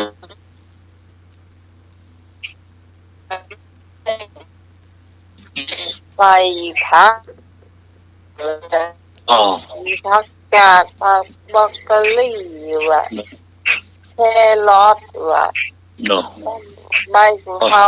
กับเพชรอยู่แล้วเนาะ เนาะข้าวสาลีน้อยเนาะก็ ต้องมาใส่แต่แห้งสับใส่ให้เขาภาพ โอ้อ๋อ จะโล่งเนาะ ก็ มาตรการครับ ครับ กินผักเนี่ยเป็นสมุนไพรครับเนาะกินผักเนี่ยนักๆครับเป็นสมุนไพรครับเนาะ ครับ นมัสการครับ เลือกกินได้เลยเนาะ ครับ เลือกกินได้เลยชอบกระเพาะปลาก็เป็นกระเพาะปลาล้วนๆนะเจ้า ที่10เนาะที่10วัด7 ลิม ใช่ว่ากระเพาะปลาจะมันเป็นนอเป็นอย่างเนอะอันนี้กระเพาะปลาล้วนๆอันนี้สูง 7 ลิมเนาะเมื่อวันสานเพนกับโครงตาลเนาะโครงตาลธรรมะคลายเครียด เจ้าแม่น ครับ ก็ พี่น้องช่วยกัน คงจะป้องกันอยู่เนาะ ธรรมะคลายเครียด ก็ขอบคุณทุกคนกันแล้วกันที่ช่วยกันเจ้าแล้วก็ยัง ช่วยกันตลอดเนาะ เจ้าต่อไปเขายังมีบุญที่ของวัดจันปันยังค่อยประกาศต่อไปติดหน้านะเจ้าเนาะ ครับ อันวัดเจ็ดลินแล้วคนเนาะเจ้าต่อไป บุญเนาะ นิมนต์เจ้านิมนต์ ครับ เนาะ ตามนิมนต์ครับ ก่อนอื่นก็ข ขอกราบไหว้สาท่านอาจารย์ท่านพระครูสมุทิสวัสดิ์วรโจครับผมขอนมัสการท่านอาจารย์สมัครยานสีโลครับผม ครับผม แล้วก็สวัสดีโยมพี่พิสมัยผู้ดำเนินรายการ จังอาจารย์เจ้า แต่ปะกันหลายติดแต่สวัสดีลุงหนุ่ยเนอร์ ผมมาสการครับอาจารย์ครับ เจริญปอนเนอร์สถาญาติโยมสาธุชนคนดีเฮาทั้งหลายก็ช่วงนี้ก็เข้าดึกหน่อยเนาะก็ติดงานสวดอภิธรรมเนาะแล้วก็ประเด็นนี้เจเชื่อมเข้ามาหาขึ้นสีขาวตัวเนอร์ประเด็นนี้ขึ้นสีขาวก็ได้ฟังตัวนะเจบอกว่าพอคือปีตัวเนอร์อนุญาตเนอร์นี่หรอเชื่อมเข้าเครื่องสีขาวแต่รายการของลุงหนานขอสวัสดีไปจังคลื่นสีขาวที่ฟังอยู่เนเจ้าครับก็มาถึงช่วงที่เล่าเนาะสถาญาติโยมก่อไปที่หู้จักลุงหนานอาคมเตชะนาอันนี้ก็เปิ้นล่วงลับดับขันไปเพื่อจะชาปนกิจศพในวันพุธที่30แล้วลุงหนานอาคมเตชะนาเนาะหรือว่าลุงหนานที่เปิ้นร้องเพลงสังขารธรรมนั่นนะเปิ้นได้ถึงแก่กรรมไปเพื่อจะชาปนกิจในวันที่30กรกฎาคมแจ้งกับสถาญาติโยมที่รู้จักกับลุงแหนนเนาะไปร่วมการกันร่วมส่งสการตานคาบลุงแหนนมาถึงเล่านิทานวันนี้อันนี้นี่จะไปทางเมืองจีนพุ่นเรื่องระฆังกังวานเรื่องนี้อาตมาภาพเอาจากอาจารย์ยอดเนอร์เพิ่นเล่าไว้เมินละเมื่อเพิ่นยังมีชีวิตอยู่แต่อาตมาภาพก็เก็บเอามาเพื่อเอามาถ่ายทอดเพื่อกับสถาญาติโยมเขาได้ระฆังกังวานที่อาตมาเล่าเนี่ยมันอยู่ในประเทศจีนปุ่นแต่บอกว่าจะอยู่แคว้นใดก็บอกว่าอันนี้อาจารย์ยอดเพิ่นบ่ได้บอกไว้ในสมัยก่อนเปิ้นว่ามีระฆังแก่นหนึ่งเปิ้นแต่งใหญ่ขนาดนะใหญ่ถึงขั้นว่าคนอยู่ในห้านได้5 คนนะถ้าเอาขวบคนนี่นะเอาขวบคนได้5 คนอยู่ในห้านได้สบายว่ะปัดเท่า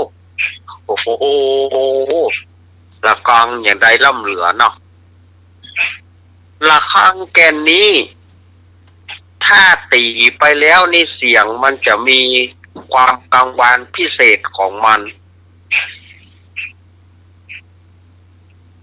เมื่อตีไปแล้วมันจะมีกังวานจนบ่มีระฆังแกนไหนที่จะกังวานแล้วแล้วตกท้ายก่อนที่มันจะเสียงกังวานมันจะหายเนี่ยมันจะมีเสียงสาวสะอื้นเห็นหรออันตอนที่มันจะมดกังวานมันนั่นนะมันจะมีเสียงสาวสะอื้นโอ้โหอย่างนั้นแล้วเหลือเขาก็ไปตีแค่ถ้าระฆังเจอระฆังมันก็น่ากลัวแค่ก่อนที่มันจะมาเป็นระฆังแกนนี้เปิ้นว่าไว้ว่าเมื่อก่อนเนี่ยมีกษัตริย์องค์หนึ่งของจีนต้องการที่จะแปลงระฆังที่ใหญ่ที่สุดแล้วก็เสียงกังวานที่สุดก็เลยไปจ้างช่างหล่อบอกว่าขอแปลงระฆังที่ใหญ่ที่สุดแล้วก็ขนาดคนอยู่ในท่านได้5 คนถ้าเอาควบคนเนี่ย คนอยู่ในนั้น5 คนได้สบายแต่ขอให้มันมีเสียงกังวานกังวานอย่างที่บ่มีละครั้งแก่ไหนในโลกที่จะกังวานเต่าอย่างละครั้งแก่นี้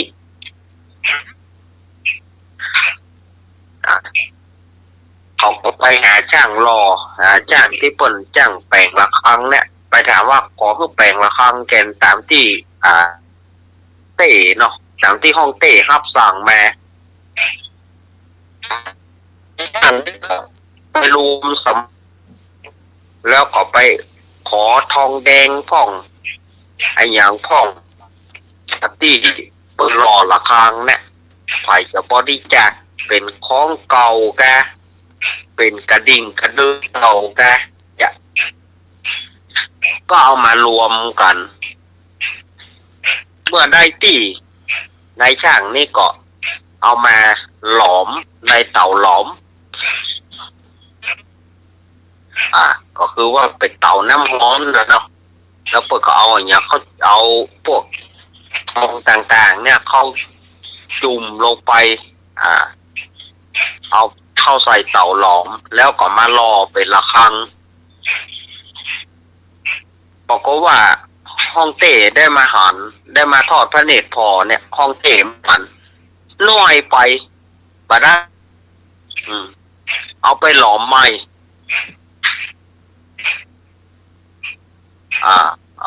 นายช่างละครั้งนี้ต้องเอาไปหลอมเอาไปลงน้ำร้อนใหม่ลงเตาน้ำแบบใหม่แล้วก็มารอแถมแกนนึ่งมารอทีนี้ก็ห้องเต้นี่ไปหันเข้าใส่มันใหญ่แต่นะมันสามารถจะควบคนได้5 คนแต่ว่าลักษณะมันบัดถูกลักษณะมันตลกบ่เปิงใจลองตีพอแค่ลองตีพอห้องเต้นี่ก็บอกว่าโอ้บ่ถูกใจเฮาเลยราคาเป็นนี่หลอมมาแล้วแปลงก็บ่ถูกลักษณะแล้วก็ไปบอกเอามาตีก็เสียงก็บ่กังวานพอเพื่อเอาไปหลอมครั้งที่3แล้วก็รอให้ใหม่นายช่างนี่ก็จำเป็นต้องเอาไปหลอมนะเอาไปหลอมครั้งที่3รอมาแหมครั้งที่3นี่ก็ห้องเต้นี่ไปทอดถูกใจใหญ่แต่แล้วก็เอามาตีพอตีปรากฏว่ามันกังวานบ่พอมันกังวานบ่พอเสียงมันยังบ่ได้ เสียงยังบ่ได้ละครั้งแค่นี้เสียงบ่ได้มันกังวานบ่พอเตื้อก็เลยบอกคือช่างคนเนี่ยเอาไปหลอมให้ไหมเอาไปหลอมแถมไหมแล้วมารอแถมไหมนายช่างคนนี้ก็จำเป็นได้เอาไปเมื่อหลอมแล้วทำการรอแถมไหมเป็นครั้งที่4แล้วนะรอแถมไหมครั้งที่4ว่ะอันนี้กะละครั้งนี่มันอันเนี้ยสลกมันต้องเป็นอย่างอี้มันบักกลมบักแบนเกี่ยวเกินไปมันหมอกแงมแต่ลองข้อพอลองตีพอเมื่อตีก็บอกเป็นที่ถูกใจห้องเต้หำละมาถูกมันบักกลางวานมันจะต้องมีตอนที่มันจะเสี่ยงเนี่ยมันจะต้องมีกังวานพิเศษกว่านี้นั้นมัน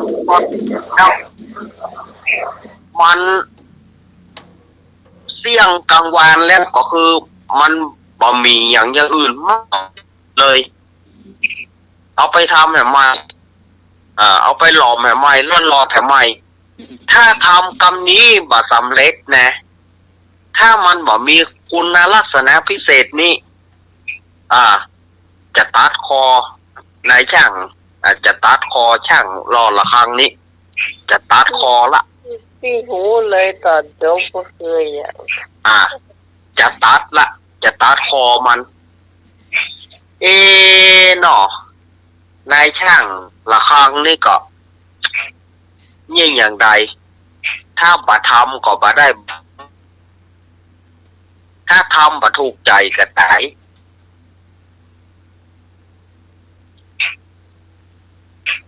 ทีนี้ก็ลูกสาวของนายช่างเนี่ยก็หนออีป้อแปลงละครั้งอย่างใดก็บ่ถูกใจห้องเต้จะเอาจนเสียงกังวานจะเอาจนเสียงที่มันกังวานจะได้ล่ำเหลือจะเอาต้องมีคุณลักษณะพิเศษเนี่ยลูกสาวของนายช่างนี่ก็คิดว่าเขาควรจะช่วยป่อจะมีวิธีใดจะช่วยป่อก็เลยไหว้เทวดาพลโตเตวสังขโยเนาะวันอินวันพรมนั่นนะพลโตเตวสังขโยข้าแต่เตวพุทธเทวดาทั้งหลายอีนะเนาะออกมาช่วยข้าพองล้อข้าจะมีที่จะช่วยป่อทีนี้เทวดาประจำบ้านของเขานะก็บอกว่าถ้าเจ้าฮักชีวิตป่อเจ้าต้องทำมาอย่างสักอย่างที่จะช่วยชีวิตป่อของเจ้าถ้าบ้านนี่ป่อของเจ้าตายแน่เจ้าต้องทำละครั้งแกนี้เพื่อมันกังวานตอนสุดท้ายเพื่อมันมีคุณลักษณะพิเศษทีนี้ก็ลูกสาวของนายช่างนี่ก็เอาเป็นอย่างเป็นกันเพื่อจะช่วยป่อเขาจะกระโดดลงเต่าหลอมละครั้งนี้เพื่อมันเป็นอันหนึ่งอันเดียวคือมันเป็นน้ำอย่างเดียวกันแล้วเอาไปรอเป็นละครั้งเมื่อห้องเต้จะต้องการเสียงกลางวันเขาจะทำแต่บ่ได้บอกคือป่อนะบ่ได้บอกคือป่อก็ไปห่วมกระเปิ้นหล่อละครั้งไปห่วมกระเปิ้นหลอมละครั้งเนี่ยพอนายช่างเอาละครั้งนี่เข้าเต่าหลอมเนาะมันก็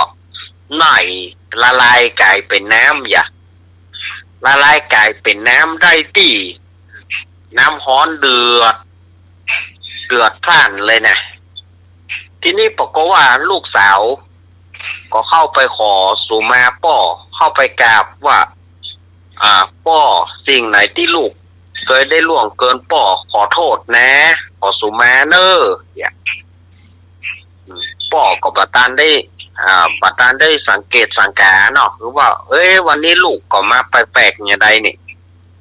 อยู่ๆก็ลูกสาวของนายช่างนี่ก็กระโดดลงเต่าหลอมลงเต่าหลอมละครั้งนั่นน่ะกระโดดลงเต่าหลอมก็ในที่สุดก็ละลายหน่อยกลายเป็นน้ำไหนก็ได้เนาะที่นี่ก็นายช่างคนนี้ก็เอามารอละครั้งรอละครั้งรอก็ตามที่แปลนเดิมนั่นนะแปลนเดิมเนี่ยแต่ว่ากษัตริย์อยากจะได้เสียงกังวานกว่านี้โดยเฉพาะตอนทิ้งท้ายเนี่ยตอนทิ้งท้ายเสียงมันกังวานกว่านี้นายช่างนี่ก็มารอนะเมื่อรอเสร็จแล้วก็ห้องเต้มาพอแล้วก็อันอย่างเงี้ยต้องเอาอย่างเงี้ยแปลนนี้เป็นหนึ่งเอาอย่างนี้แต่ลองตีดูถ้าว่าบาได้แห่งกรรมนี้นี่คอมึงขาดแน่คอมึงปูดแน่พอก็ว่าเขาก็มาตีละครั้งแค่นี้พอตี สียงมันกังวานปังเสียงมันก็วังไปจนสุดพอเสียงที่ใกล้จะเสียงเนี่ยมันจะมีเสียงสาวสะอื้นมันจะมีเสียงสะอื้นให้โอ้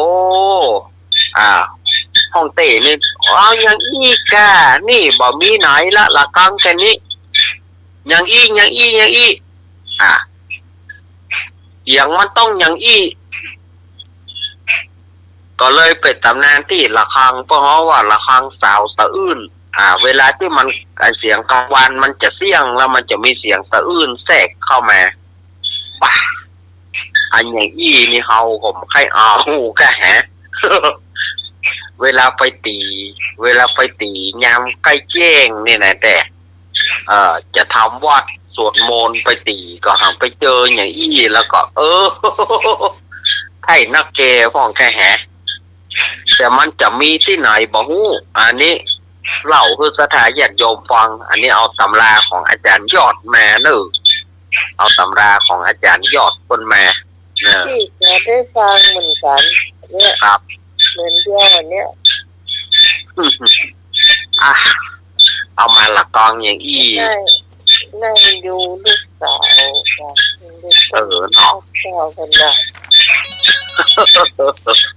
พ่อคนแต่มาช่วยผมได้มาช่วยก็ปลอดภัยเนี่ยครับว่าจะได้แต่เจ้าไม่ได้โทรตะการมาท่านเปิดสายน้อยเดียวครับเนาะก็มันเหลือเวลา5 นาทีแต่เจ้าว่าเจ้าเนี่ยผมบตันเขาเนี่ย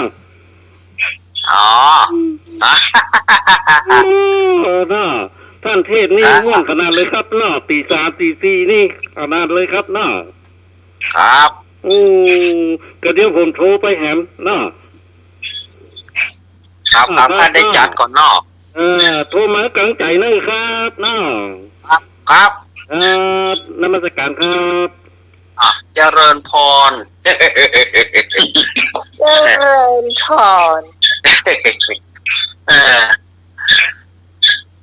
อันนี้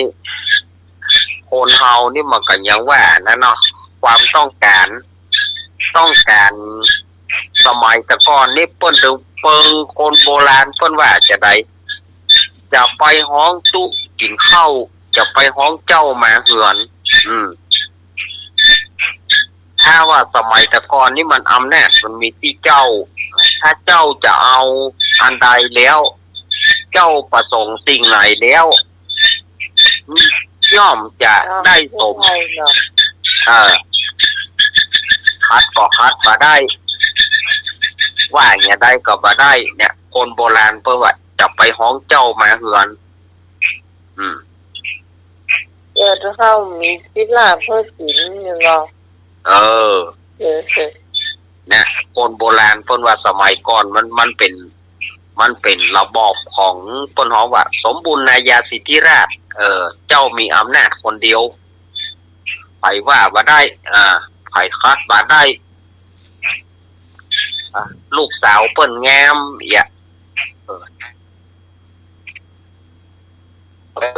ต่อแต่สมัยก่อนมันจะไปอี้หรอกอย่างอันนี้มันยิ่งกว่าภูมิถุงชนที่พ่อหนาเจสีว่าตะกี้กันนะสมัยระบอบเจ้ามาระบอบเจ้ามีอำนาจเรียกไปเกิดช่วงนั้นเนาะผมว่าเขาระลึกชาติบ่ได้เขาระลึกชาติ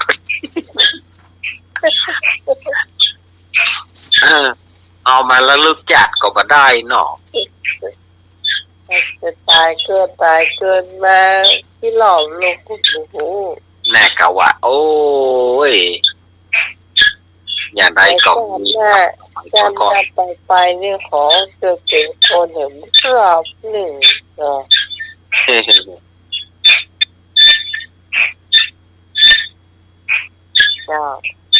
เจ้าไปเนาะครับจบละโอเค แล้ว ครับละอัน โอ้ละครั้งอยู่นะฮะเหมือน5 คนไม่ใช่แปลงอะจ้ะ ก่อนแน่ โอ้แต่ผมว่า5 คนอยู่นั่นต้อง เอาควบโคน5 คนนะอยู่ในท่านได้สบายนะยาวตรงแต่ได้ว่า มันต้องใหญ่กว่านั้น โอ้กลุ่มไกลมาดีกันแล้วเนาะ ผมว่าถ้าไปว่าแหละกุ้งก้อยเนี่ย ใกล้เงินน้อยไปอะ มาเอาควบโคนอยู่นั่นได้สบาย5 คนนะโอ้ เรียนก็น้อยไปอยู่เลย เนาะ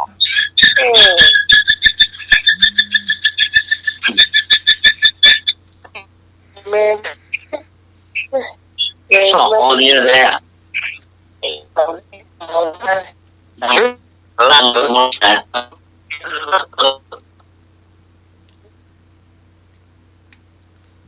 มีหมด จำเก่าเนอะ ครับ จำเก่าไม่ห้าพี่พรมา ทั้งเก่า เดี๋ยวมันเล่ากันเลยพรเนอะ ครับ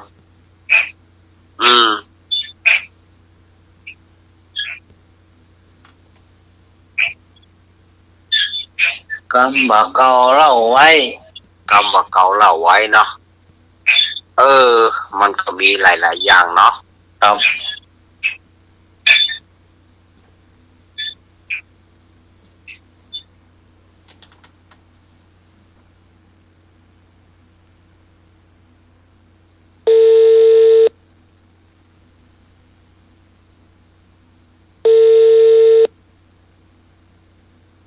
เจ้ากราบพระเจ้ากราบพระอันอาจารย์เนล่าเจ้า สวัสดีแม่พร จ้า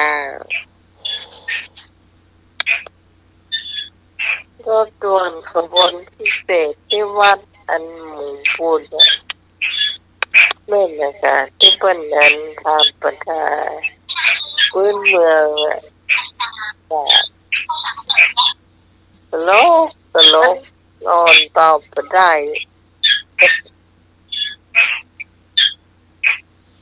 มานับถือตู้เจ้า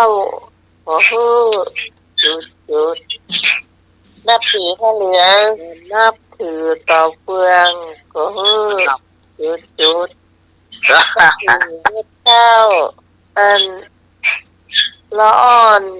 เขาตอบว่าใหญ่มานับถือต่อเฟืองก็นับต้นไม้ไอ้หัว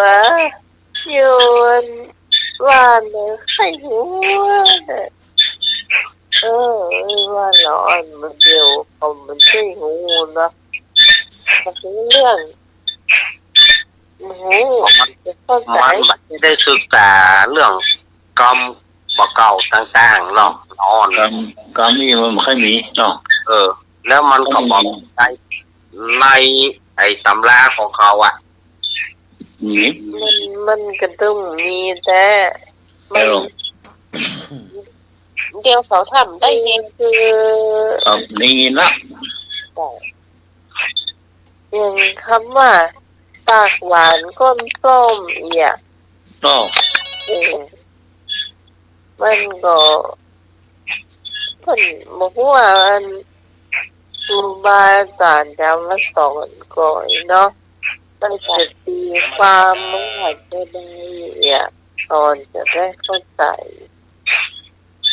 นมัสการครับ ครับผมครับ ละอ่อนมันเป็นละอ่อนอยู่ครับ มันมาหูเรื่องกำบะเก่าครับเนาะกำบะเก่านี้ต้องอันผู้นานครับเนาะพวกน้อยเป็นนานเนี่ยกำบะเก่าเปิ้นจะดีครับเนาะละอ่อนเขาหูเรื่องครับเขาเป็นละอ่อนอยู่ครับเนาะครับนมัสการครับครับเจริญพร ครับ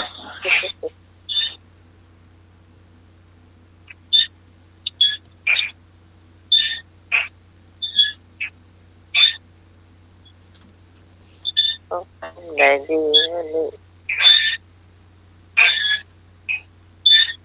วันนั้นน้องว่าเขาอยากกินลำไยไม่กินแล้วนะไม่กินแล้วกัน แม่ซื้อมาแต่ว่า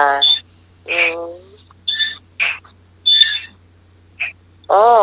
ฟุก10 บาทกิโล10 บาทแต่ว่าหวานก็จะหวานต่างเนื้อมันน่าจะดีรอใช่แต่ว่าอย่างที่หวานน่ะมันหน่วยนักล้ำแล้วก็มันหน่วยพอใหญ่เท่าไรนะแต่มันก็หน่วยเลี้ยงกันอยู่นะที่มาเอาปลาซางนี่มันเอาใส่เข่งต่างถุงบ้านเอาถุงนี่ถุงใส่ยังไงต้องเรียบร้อยเราใส่เข่งไว้ยันปากประตูบ้านตัวบ้านเราเอาถุงแช่ถุงอย่างวางไว้น่ะไอ้ข้าได้ก็มาแวะเอาเลยจะ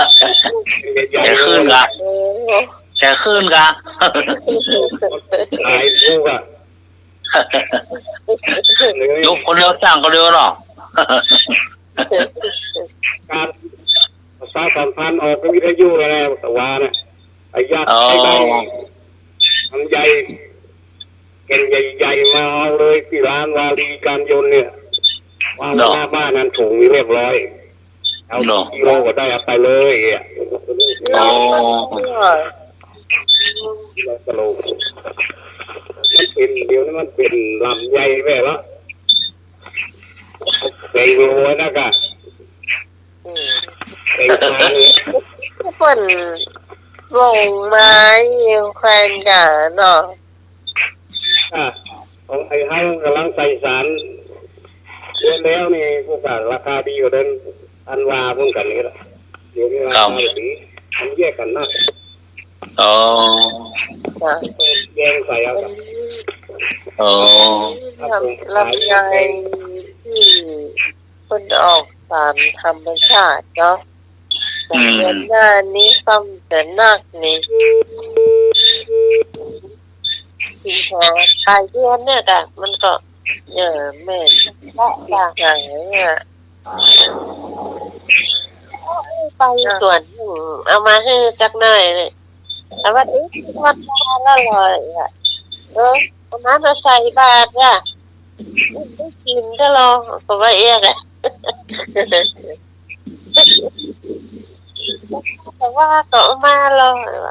ก็น้องไอเนาะว่านะจ้าแม่ก็พูดนะว่าน้องไอเอาก็นึกว่าจะซื้ออย่างมาซื้อโอ้เห็นว่าไปปะลำใหญ่ก็เป็นว่าเราชอบนะจ้าชอบกินซื้อมาเลยไอ้ว่าเอามาคือมันซะแล้วมันกินอยู่มันได้แต่ให้โอ๊ตได้แต่พี่มากให้เกือบกิโลนี่ใส่บาตรตาเนี่ยก่อนนะอย่างมันมีหน้าที่เรานี่มนละตาเนี่ยก่อนนะดีละครับแต่ว่าลำไยเอาแกนนี้กินเนี่ยมีอย่างแค่อย่างไรเนี่ยใส่ปุ๋ยก็ไม่ได้ใส่ธรรมชาติได้เนี่ยน่าธรรมชาติเนาะก็แต่มันหวานล้ำนะมันพอดีธรรมชาติไม่ได้ปรุงแต่งอย่างเนาะจ้าไปธรรมชาติได้ปรุงแต่งมาใส่เสื้อจ้ากำมะเกาวันนี้มีอย่างเปิ้นมาเสื้อลุงหน่อยกันแหละกำมะเกาเมื่อยหรือปอนอนโอ้เจ๊ก่ะ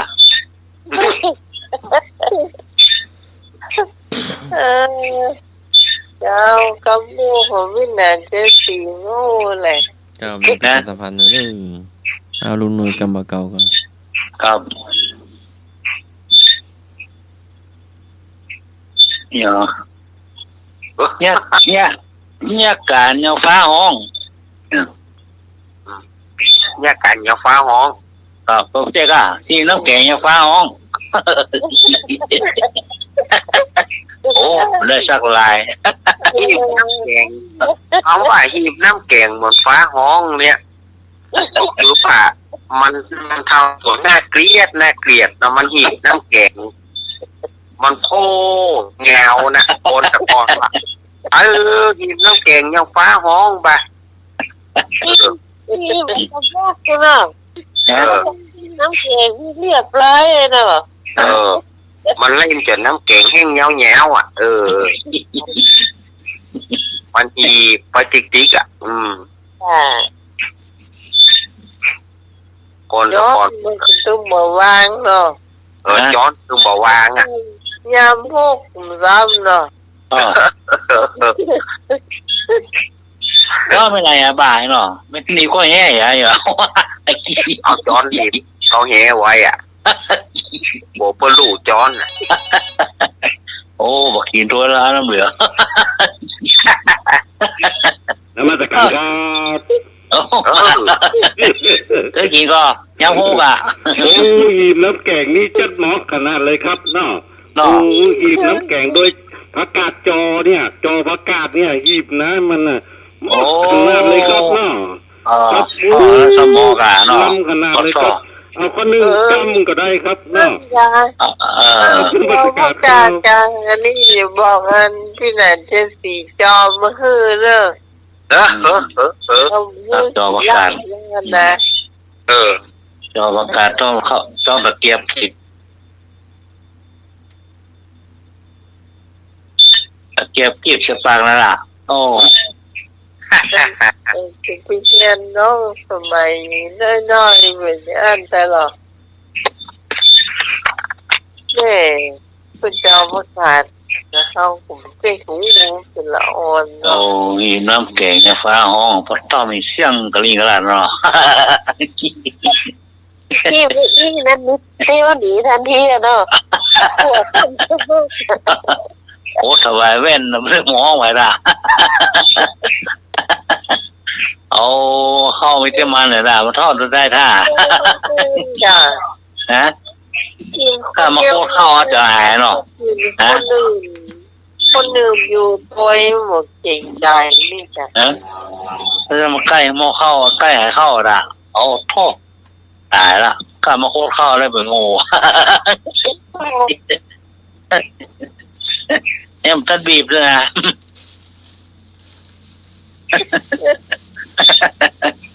ตอนนี้งับทำไมเพราะตอแก้มปูดหรือเปล่า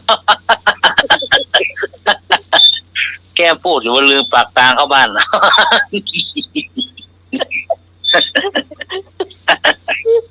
อะไรอ่ะไอ้หรอแก้มมันปูดบังไว้อ่ะ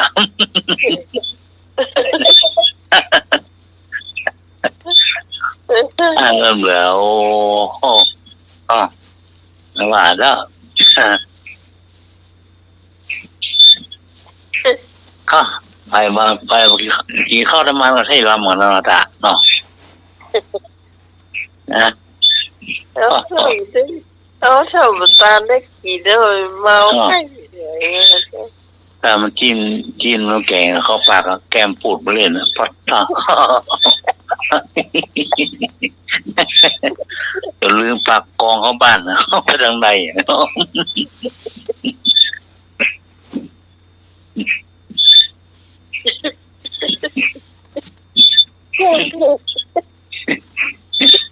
พูดแกะพูดว่ามันแนวนี่อายเราอุ้มมันแล้วก็เนี่ยเกี่ยวเอ้ยกลัวใหญ่เกินรุ่นเกี่ยวไม่ได้อ่ะกลัวมันกลัวลูกกินนะครับ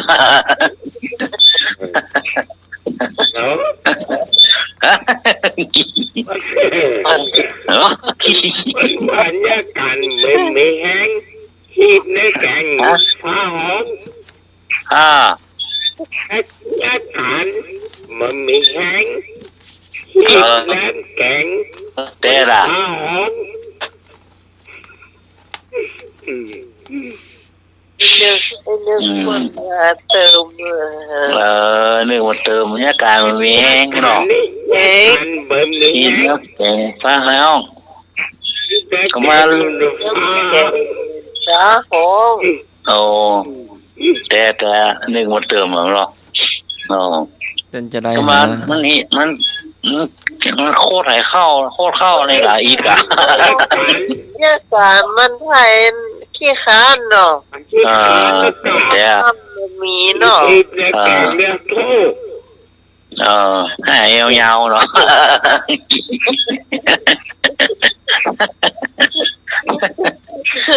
เอาลูกชายเนี่ยนะเพราะว่ามันขนาดน่ะ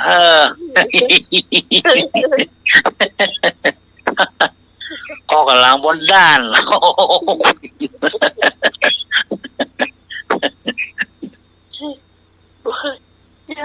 พอไปแยกกันไปเชื่อแดด เพื่อนบอกเขาไปช่วยชาวบ้านเพื่อนบอกให้พวกนี้มาเขาบอกร้อนไหมอ่ะ ไปแรกเจอแปลกปิ้ง ก็รู้ด้วยกล้ามางมเลยไม่รู้ไปเลย ลองมาแปลกกินหรอ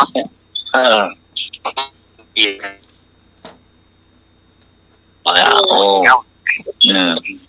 มัน เป็นไรนะ มีเห็นแบบนะคนนั้นยาการโลนะมันก็ขบกมาเหมือนกันนะขบกวางหันนั่งขบกการโลฮะโอ้ไฟเพื่อนนะเนี่ยโอ้นี่มันหามาเมี่ยงกับบุรีใส่จานไปเนี่ยก็เกลืออ่ะตาโอ้นี่เนอะเมี่ยงบุรีเกลือนี่เนอะพร้อมมาต่อไอ้เหี้ยโอ้ไปยับเวลาเนาะเพิ่นแล้วการพอดีอ่ะครับเนาะนี่วันเสาร์วันอาทิตย์ช่วยเรายาวเนอะอย่างพ่อหลวงผู้เมียเอาอย่างทีบเด็กกับโฟโต้ทีบอีก ผู้เมียพ่อหลวงฮัตโรทีบไปเตียวกองนี้เนอะเที่ยวเนี่ยเรียกกวางเรียบร้อย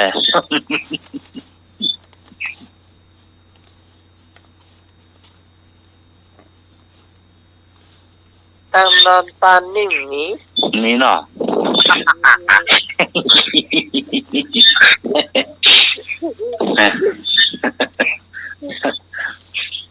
น่ามีอะไรหรอ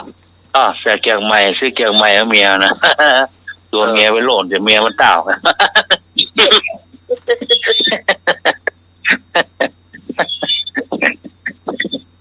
แต่เกียงใหม่โหล่นเจ้าก็เข้าเมียเต่าเขาได้ไปโหล่น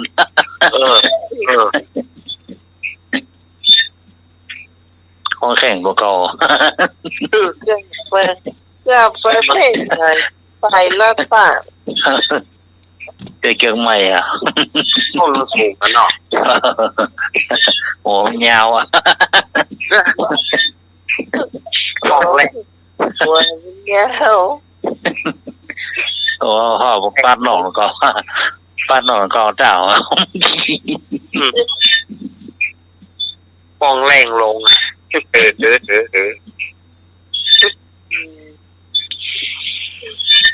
เนี่ยคำเก่าแท้เนาะ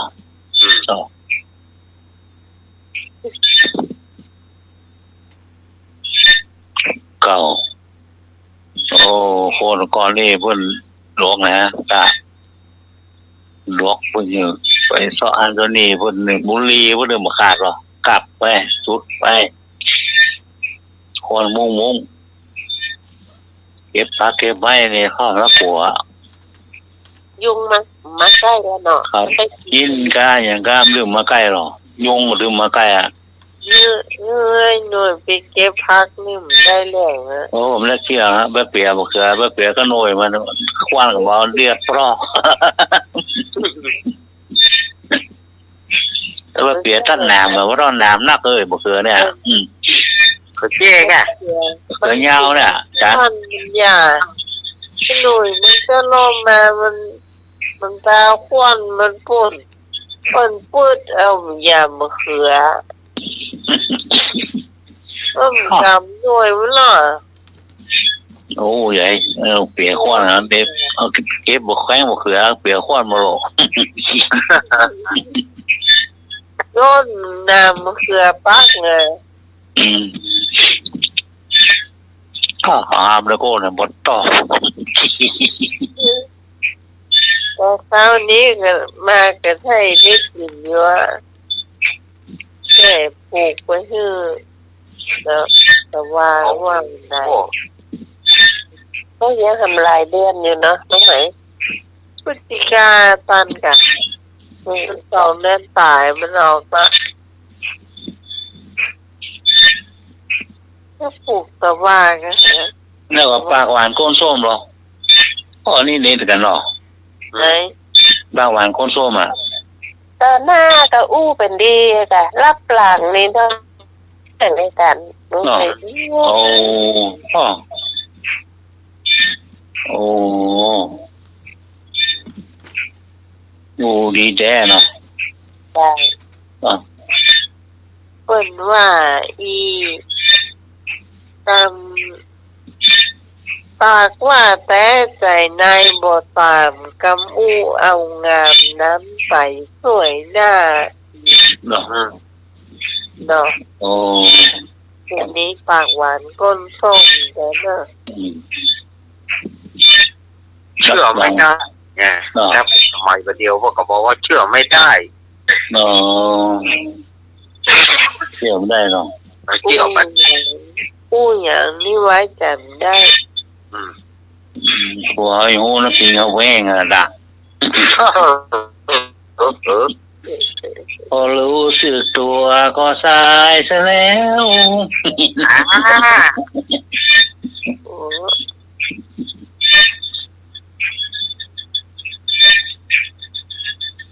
เราต้องร้องเพลงซ้ำเติมเหมือนกันนะรับหลังเพื่อนบุ้ยปากให้เพื่อนเนี่ยหรอเอ็นเราต้องซ้ำเติมเหมือนกันโง่สิเพราะฉันโง่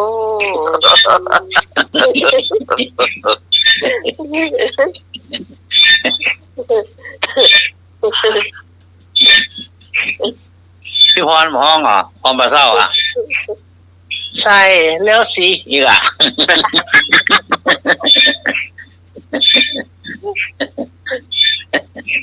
มันต้องตามมุกกันใหญ่พันใช่แล้วสิบีดหน้าหนีข้อเข้าไปอ่ะ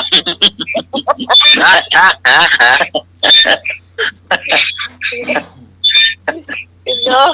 น้องไงเลยมันตามมุกกันละใช่แล้วสิใช่แล้วสิอ๋อเปล่าวะเนาะใช่แล้วสิ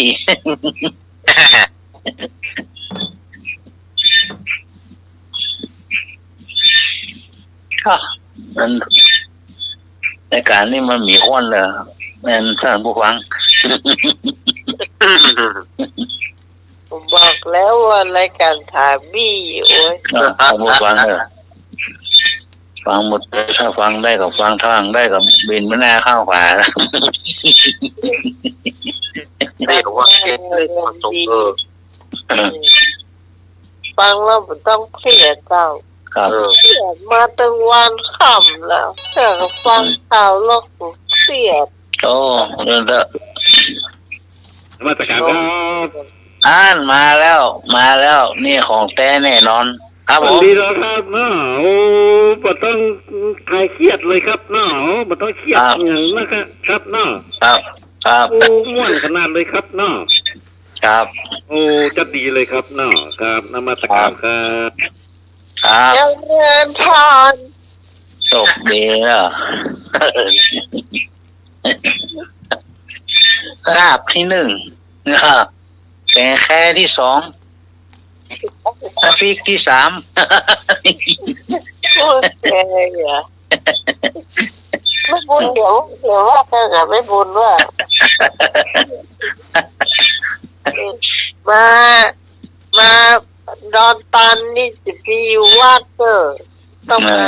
ลงไหมเนอะต้นตั้งอยู่ที่ไหนถ้าตกกาอยู่ไปซ่อหาลาบบ่มาบ้านน้องใหม่เนี่ยโหยมือแดงพี่บ้านเหลือแน่นอนนะ นี่บอกไว้เลยว่าจะเลี้ยงลาบ เดี๋ยว จะไปต้มของ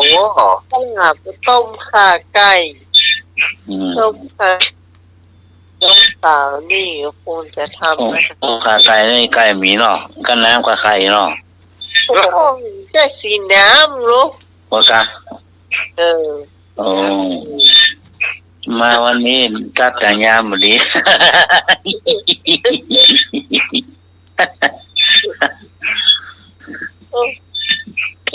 ใช่อยู่อเมริกาแล้วก็มันกินไก่อ่ะต้องข่าไก่มีกะข่ากับตะไคร้กับมันอย่างนั้นกะทิเนี่ยไก่ตรงนี้ เมื่อกี้นะกะกินข้าวนั้นจื้อว่ากันเนาะจื้อเสียงเลี้ยงน้ำเอากัน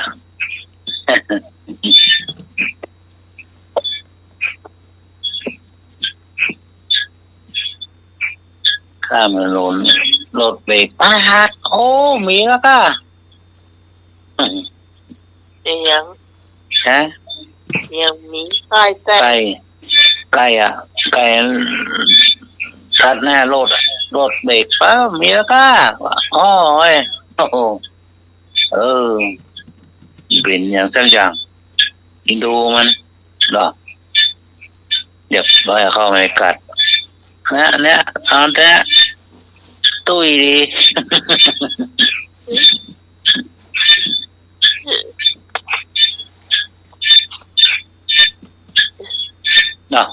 นักร้องเหรอนักร้องครับนักร้องวงนั่นน่ะวงปีเปิด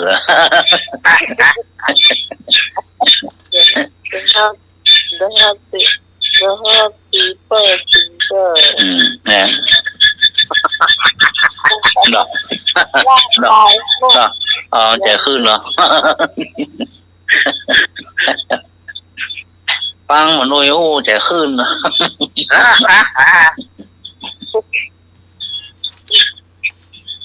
เดี๋ยวนี้มันสอกคอแซวเหรอพอใจอ่ะแต่ไม่งอไปตั้งได้อ่ะ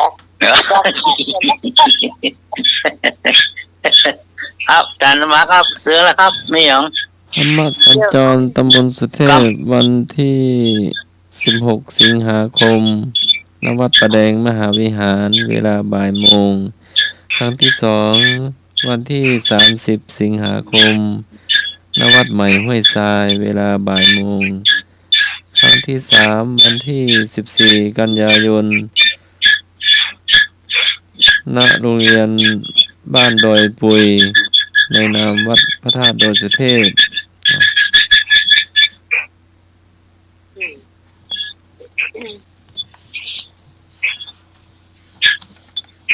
ก็ในนามคณะสงฆ์ตำบลสุเทพเขต1เขต2เนาะร่วมกับเทศบาลตำบลสุเทพเนาะครับให้ฟังน้ำฟังธรรมครับรถด่วนเนาะเป็นธรรมสัญจรเนาะครับธรรมสัญจรแล้วก็มีปฏิบัติธรรมสัญจรตัวครับโครงการวิปัสสนาสัญจรปีงบประมาณ2568ดำเนินการโดยวัดลำเปิงตะโปธารามตำบลสุเทพอำเภอเมืองจังหวัดเชียงใหม่ได้อุดหนุนจากงบประมาณโดยเทศบาลตำบลสุเทพครั้งที่1วันที่5 สิงหาคม2568ณวัดป่าแดงมหาวิหารต ตั้งแต่เวลา 13 นาฬิกาถึง 16 นาฬิกาพิธีเปิดโครงการครั้งที่ 2 6 สิงหาคม 2568 ณ วัดอุโมงค์สวนพุทธธรรม เวลา 13 นาฬิกาถึง 16 นาฬิกาวันที่ 7 สิงหาคม ณ วัดโป่งน้อย เวลา 13 นาฬิกาถึง 16 นาฬิกาวันที่ 8 สิงหาคม 2568 ณ โรงเรียนบ้านโป่งน้อย เวลา 13 นาฬิกาถึง 16 นาฬิกาวันที่ 13 สิงหาคม ณ วัดใหม่ห้วยทราย เวลา 13 นาฬิกาถึง 16 นาฬิกาครั้งที่ 14 สิงหาคม วันที่ 14 สิงหาคม ณ วัดช่างทอง เวลา 13 นาฬิกาถึง 16 นาฬิกาวันที่ 15 สิงหาคม โรงเรียนบ้านห้วยทราย เวลา 13 นาฬิกาถึง 16 นาฬิกา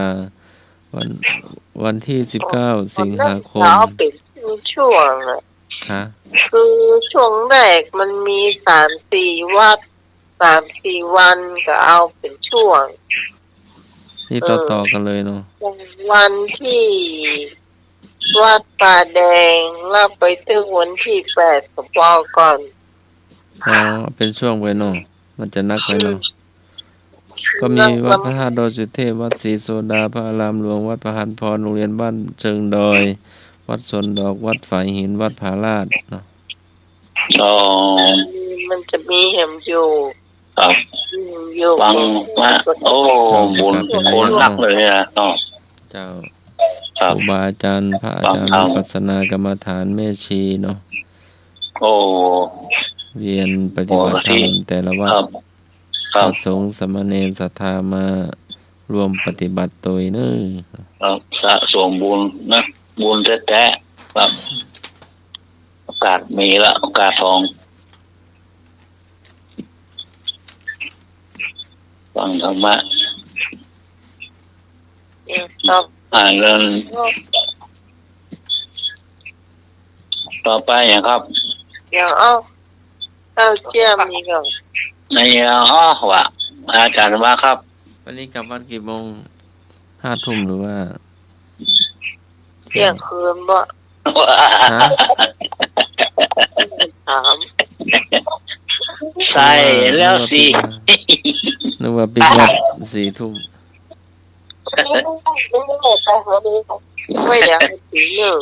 แต่คืนเขาหนีล่าหมดอ่ะปลาเศร้าก็ได้ก็ได้หายหมด แล้ววันนี้น้าไหมหลับวันค่ำนอนหรือว่าจะได ครับนี่เรามาข้ามค่ะ แล้วเจ้าก็ไปสืบชะตาสวดมนต์นมัสการบ่ายโมงก็ไปประชุมที่วัดป่าแดงมหาวิหารเนาะเตรียม โอ้จ้า เตรียม จัด ปฏิบัติธรรมสัญจรแล้วก็เตรียมธรรมะสัญจรเนาะ ครับ บ่ใช่เรื่องของน้องไหม คนละ ครับผม ผมอยู่เหมือนกันแล้วผมไม่ได้ละผมก็อยู่ อ่า ผมไม่ได้ไปไหนครับ ครับ ผมฟังอยู่ ครับ โอ้ขอบคุณนะครับผม ครับ ฟังจบ ครับ เลย ครับ ฟังจบเลยเที่ยงคืน ครับ เนาะ อีกะบ่ฮากันแต่ อย่างอ้อเลยป่ะ อืม เยี่ยมมีก็อย่างอ้อเลยอย่างอ้อแบบเราได้ทั้งวันอ้อบาทเดียวกินได้ทั้งวัน ปากเดียวกินได้ทั้งวัน จ้ะ ปากเดียวกินได้ทั้งวัน จ้ะ ปากแตะปากแตะปากบ่แตะ ก็บาเต้น่ะกะ ปากนี่เนาะปากเนาะ ปากงุบงิบ อ่า ปากวันค่ำปากปีปากเดือน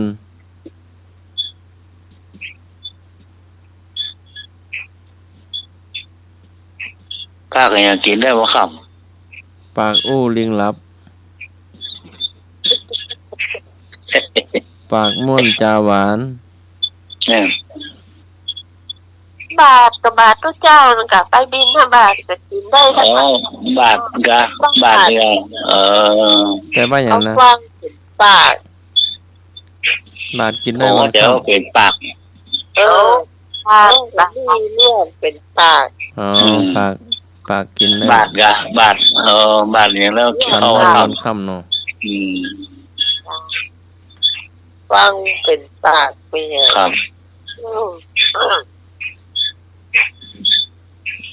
ไอ้อ๋อ8 ขา8 มือ2 หัว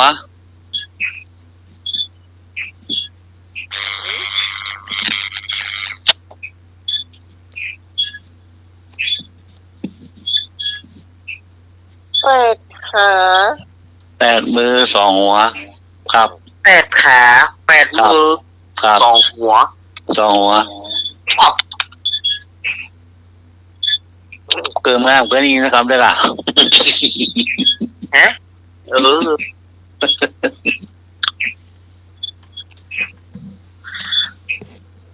อ้าวแม่อย่างนะ8 มือ 8 ขา 2 หัว น่ะ อ้าว พระพรหม ท่านกลม พระพรหมนี่ 8 มือ 8 ขา 2 หัว ขา2 หัวไอ้น่ะ อ๋อ เท้าทั้งสี่ ตาม เอาทั้ง4 ก็มีแปดมือนี่แต่ อืม พระอินทร์ อินว่ะอินกับผู้ชายอ่ะ เพิ่นอยู่วัดหรือเพิ่นอยู่บ้านหรือว่าเพิ่นอยู่บนฟ้า นั้นอยู่ไปเลยครับ อยู่ตรงนี้ ก็เลยมา ถามคำถามดีๆนะ มันก็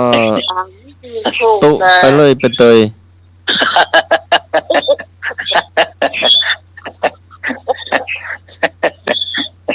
แน่ใจนะว่าถามถูกถามมาถูกมานี่โดนแน่ ตุไปทุกวัด มีทุกที่กะ ครับ มีทุกวัดกะ ขาแล้วมี8 มือ 8 ขา 8 มือ แค่ตา8 มือกันวะโอ้ 2 หัว โห ตาปิบหูพิบ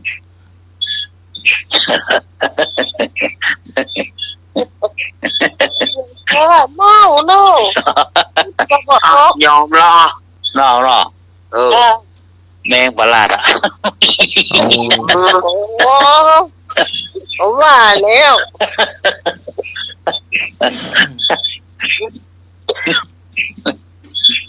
อย่าขึ้นนะ ว่าแล้วแต่สมองเอาบดีที่หาเกิงมา โอ้โห ก็ทราบว่าโอ้โหที่มีสิ่งที่รู้ว่าถามทุก ขอหม้อไม่ว่าได้ดอกไม้อะไม่ได้ดินกี่หม้อ พระน้อยย่าหยังบัดเดียว ก็จำวัดขอนอนสมาธิ ๆว่าเป็นหลักอ่ะ จำวัดไปแล้ว นี่แหละค่ะ จำว่าแต่ละ จำวัดแล้ว กลัวเจอ เนี่ย คำ จำวั ถา ด ม นอนจำวัดอยู่สถานีเนี่ย ครับ แล้วลุง นอน ลุงปลุกเนาะ คำถามตอบไม่ได้เลยปวดจำว่าเสียเลย มันตอบยากกัน เนาะ เด็กๆนี่ต้องหลับกี่โมง เด็กๆนี่ต้องหลับ2 ทุ่มหรือว่าหลับ3 2 ทุ่ม ทุ่มว่ะ2 ทุ่ม 2 ทุ่มปลายประมาณนะครับ เพิ่นให้หลับแล้วเนาะบ่ต้องหลับ ครับ2 ทุ่มปลายให้รับละ ทำไมแล้วก็นี่เขาปั๊มที่มีไฟฟ้าเหรอ6 โมงปลายรับแล้วนี่ ยารับเล็กอ่ะ ก็ข้ามมวยก่อนนะเนาะมัน หลับ มืด ก่อน ตึก พระน้อยหรือว่าหลับทีหลังพระน้อยหรือว่า คนนี่รับเจ้าก็ หลับก่อนลูกอ่ะหรือว่าลูกหลับก่อน นอนด้วยกันนะล่ะ สูดกลางสูดรอบเท่าแลบอ่ะ เรานิทานก่อนหลับหรือว่า เรานี่ทานกะนอนฟังหรอลูกมีคนนอนเรียงบนแลบเล่านี่ทานในเรื่องอย่างเนี่ยนี่แม่เล่านี่ทานเรื่องอย่างเนี่ยคนก่อนมันเล่าเรื่องอะไรนี่รอนะเอานู่นใจมันมีใจคุณธรรมอ่ะเนี่ยคุณใจดีอ่ะ นมัสการครับ ครับผมถ้าใครง่วงแล้วก็ไปรับเลยครับเนาะถ้าบ่รับเตี้ยก็บ่ต้องรับเตี้ยครับเนาะอยู่จนแจ้งก็ได้ครับเนาะครับนมัสการครับแต่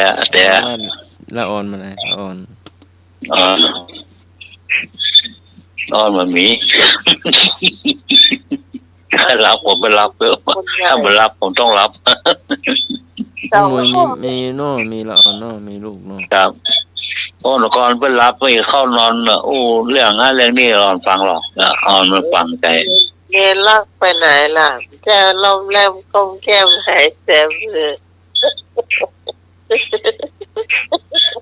ไปละฉันก็รักไปละ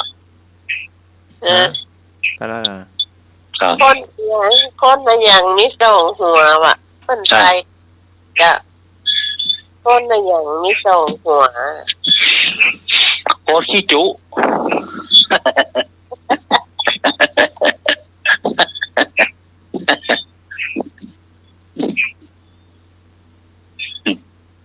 คนขี้จุคนเต้น่ะกะฮะคนเต้น่ะกะคนเต้น่ะเนาะซองหัวนะเจ้าโอ้โคบได้กับซองหัวเนี่ยโคบก็ได้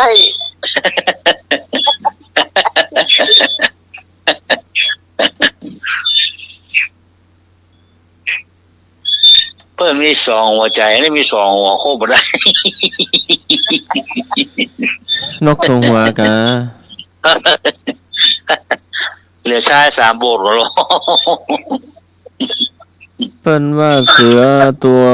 ว่าพระเจ้าเปิ้นว่าบาเราตัวว่างามล้ำเป็นจะไดนะครับมันเมาบ่หรอแบบพวกบดีเอาอย่าเนี่ยพวกบดีเอาอีอ่ะมันว่ามาเล่าตัวว่างามล้ำมึงก็มันจะงามพอดีๆเนี่ยมาพอในตาเขาเนี่ยมันงามนะเสีย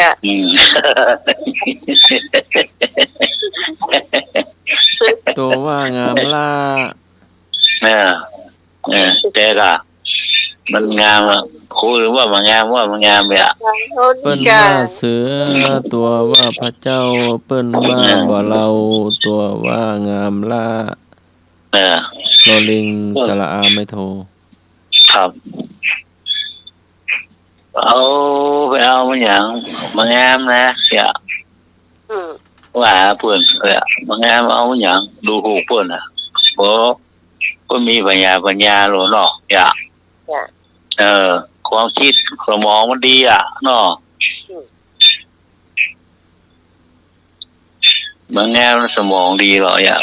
อู้ดีอ่ะเนาะอู้แปลงขีนมาตรการคร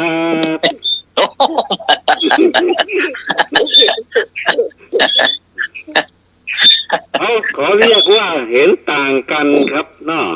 ครับเห็นต่างกันครับเนาะครับมาตรการครับสู้ดีอ่ะอันนั้นอันนี้ผู้แปลกินเนี่ยฟังกันมาเสียเข้าไปหายไว้อู้แปลกินเท่าที่บ้านมันจ่าอย่างนี้อ่ะเพราะว่ามันทั้งหมดได้กินคนเนี่ยแปลงมีหรอคนแปลงกินนะเนาะว่าเนาะจ้าน้องนี่ทำได้นะ วานเป็นเขาตรงไปตรงมา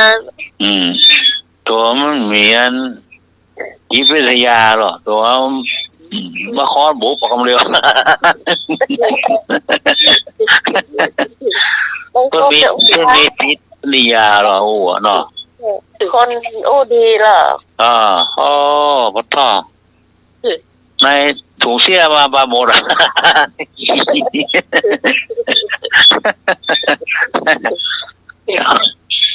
น้องใหม่ก็พี่ฮอนเคยอ่านแค่ก่อนแค่ก็มาถัวจ้าเป็นมากำเตียวกับบ้านแล้วนะจ้าพอเมื่ออย่าดูดวงชะตาดูฮั่นดูนี่คนเท่ายืนนั่งยิงแดนหน้าบ้านน่ะบอกขวายแล้วแขกเตียวมาหรอกโอ้นี่แม่ใจก็ยกหมูไว้งอบใจแข็งแรงนะอย่าก็ต่างคนเท่าเลยปล่อยเสียแขกงอกไปหมดมันอู้ดีอู้ดีอันนั้นอันนี้แข็งแรงสู้ผิวพรรณแล้วสมบูรณ์ดอกหน้าตาก็บ่มีฝ้ามีอย่างเดี๋ยวงานได้มีงานนี่ของดีเหรอวะนะไม่ให้ใครมัดมือปิดคนเท่า2 คนตามจะตาของเราไปหมดโอ้คนถูกเขา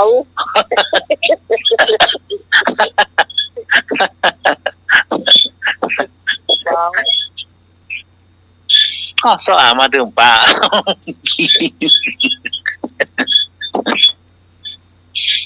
จูเอาในจูอยากฟังโอ้ยนี่ก็สตางค์เหรียญบาทนะได้เสียเจียกแดงมัดมือข้อมือโคเทนตางเชียงมาหลายร้อย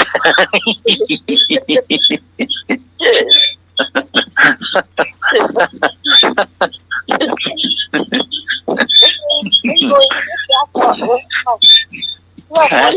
หัวน่ะคนสองหัวนี่จะเฉลยนะคนมีพอไม่พอนอนเนี่ยแต่มันมีพอก็นอนหนุนไอ้คนล่างหัวรวมกันก็เป็นคนนี่สองหัวแตกอ่ะ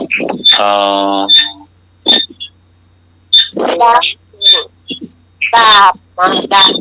อ๋อผู้หญิงชอบดาบอีกอ่ะดาบอะไรผู้หญิงชอบอย่างดาบโอ้โหอย่างโอ้จันจะมาสร้างมาลาบอ่ะ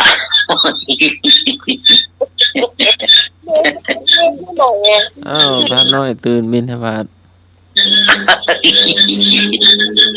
เมาหลับเดี๋ยวกันเข้า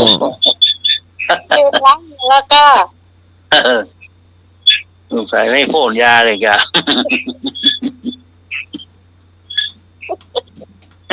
น้อยปีโป้ที่โยตื่นนอนไหวอย่างก็บาปอะไรผู้หญิงชอบบาปอะไรผู้หญิงชอบวะบาปนะจ้าบาปอะไรอย่างผู้หญิงชอบ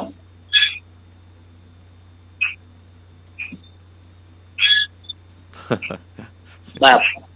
เล่าขวัญ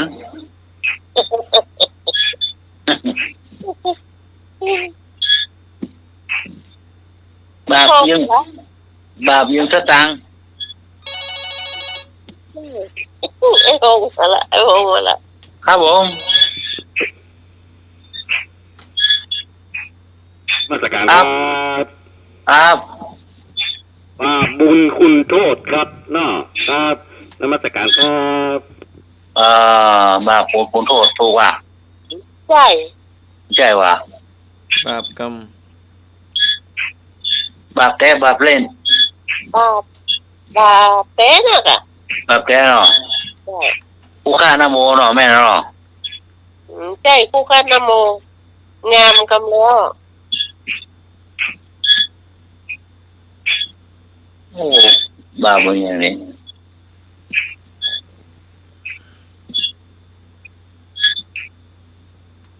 เนาะอ่ะ ครับ ดาบกุหลาบดอกกุหลาบ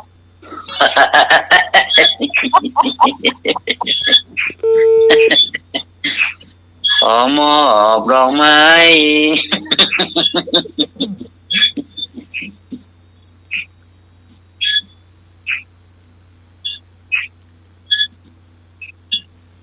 มันต้องเป็นกรรมผวนหลายกรรม นี่ มัน บาป มีกรรมเดียวอ่ะ บาปดอกเนาะ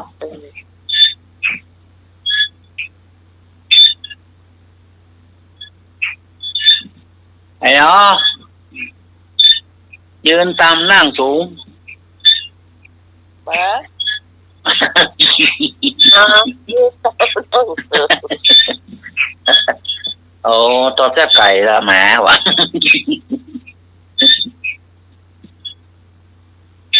แปดหูสองขาลำบากนักหนา มีขายัดหูจำหัวยอข้าขวางไม่ ปิ่น ถูก โตปิ่นโต ถูกต้องปินโตจีน โอ้กินก็เสี่ยงบ่กินก็เสี่ยงไอ้เนาะ น้ำแข็ง น้ำแข็งถูกต้อง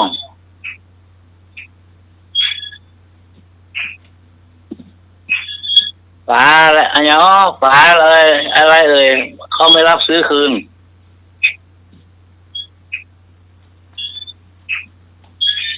ฮะรับถึงคืนไอ้ยังก็ ฝาอย่างที่บ่รับซื้อคืน ปลาลงอ่ะ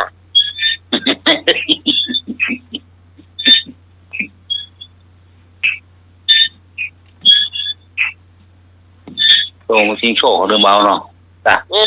เอาตึงเอา ที่เจ้าว่าช่วงนี้โปรโมชั่น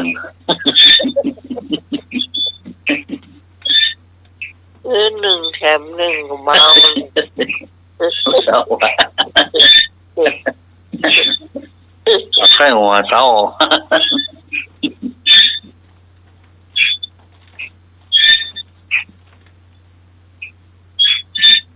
แต่ว่าตุลุงเผานี่เป็นยังมีอยู่เนอะเลยการต่อนโยบายของตุลุงเผาว่า มื้อนี้ที่เพิ่นมีว่ะครับผมครับ นมัสการครับ ครับผม เพิ่นเอาเผาในไปเหี่ยวอ่ะเผาหมดเลยอ่ะเพิ่นบ่ใช่เอาเผาหมดเลย เออ เพิ่นเบาไว้เพิ่นเผาหมดเลยครับถึงปลาอย่างเนี้ยเผาหมดเลย ครับ ครับนมัสการครับ ครับผมก่อนนี่เรียนเขาแต่งฝาบ้านนะ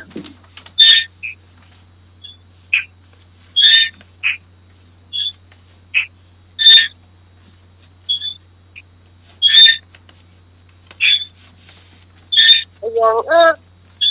ามแต่ออกน้อยในเหลียง คนทั้งเมืองแกะมาได้ ใคร ได้พวกกระต่ายเนี่ยค่ะจ้า ครับ ไอเจ็ด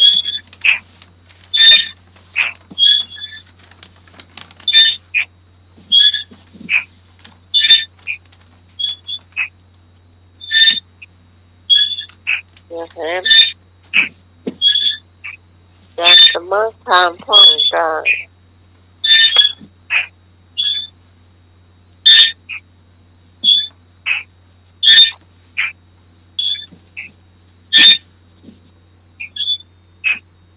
ฮะ เดี๋ยวอาจารย์สมัครเอาเลย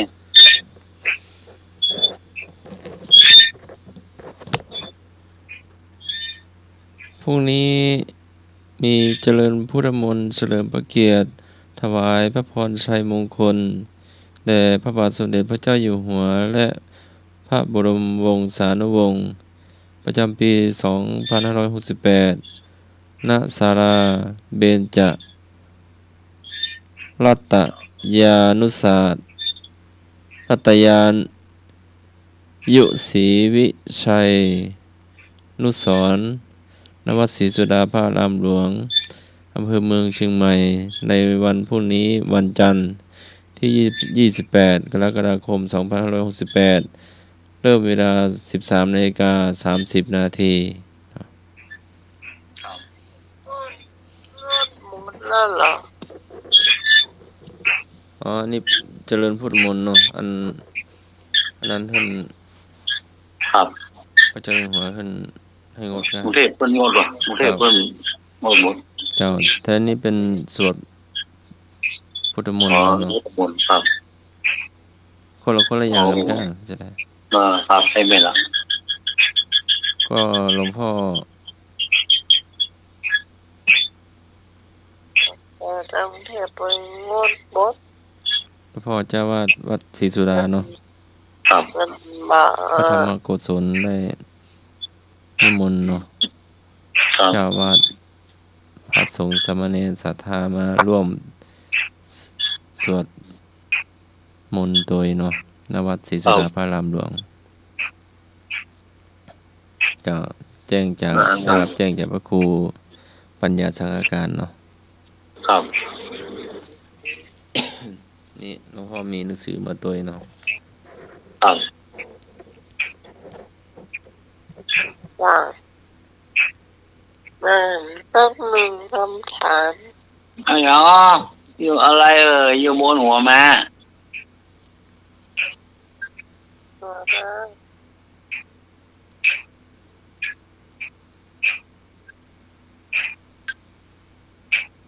บนหัวนะครับ ว่าบนหัวมาบนหัวอีก ครับ บรรยากาศ หืม บรรยากาศ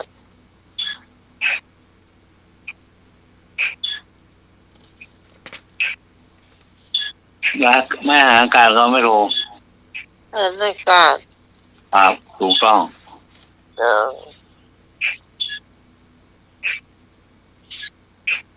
เนี่ยมันเคยหันกับเตือน่ะเลย ครับ นะ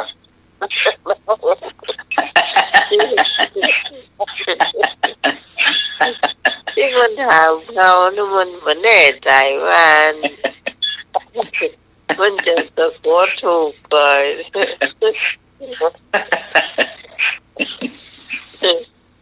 ไม่ตึกก่อหาข้อบ่ปะ ผม ถูกต้อง น้ำใสจิ้ววิวตัดน้ำบ่อลิ้วเข้าแวด น้ำใสจิ้ววิวตัดน้ำบาหลิวตัดน้ำบาหลิวเข้าแวด นี่น้ำแข็ง ขนตาและขนตา เอ่อ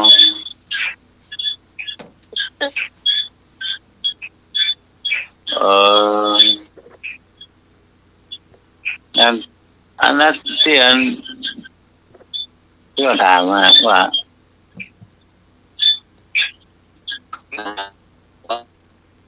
ทำมาโจรกันอย่ามีที่กรรมหยาบไหม คุณตาว่ะ คุณตานั่นจะ คนตา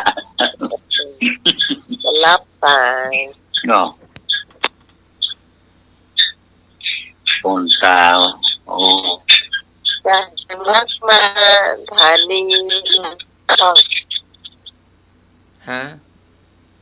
แต่ว่าลูก มาสถานีเนี่ยลืมอย่าง ลืมพระน้อย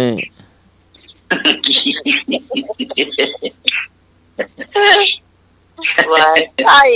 พระน้อย คำถามสุดท้ายแล้วเฮ้ยใหม่ถามตอบ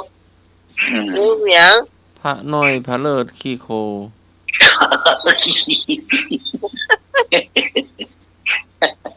ไอ้พรล่ะไอ้พรลืมอยู่ห้อง ลูกหลังลูกมาขึ้นโบน่ะ นี่เริ่มยัง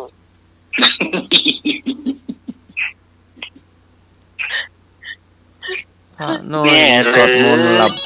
แน่หรือ ลืมอย่างจำลืม แต่สมัครลืมอย่างพี่พรลูกทั้งลูกขึ้นมาโบนี่ลืมอย่างห้อง นมัสการครับ มาแล้ว ลืมนี่ก็ลืมมันนี่สตางค์ลืมสตางค์พกมาตัวเองเนาะนมัสการครับนั่นลืมสตางค์ข้อกลับเลยลืมสตางค์นะหน้าหยี่ลืมสตางค์ก็ไปไหนไม่ได้อยู่กันไม่พอเนาะทำไมเนาะหน้าหยี่เนาะได้หยี่เปิดแค่หัวมันแค่หัวเปิดจะลืมสตางค์ไว้บ้านอะไรวะ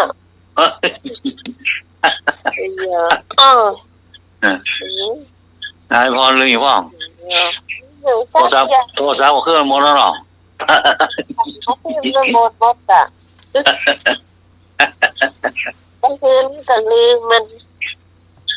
หนังสือธรรมจักรอ่ะหมด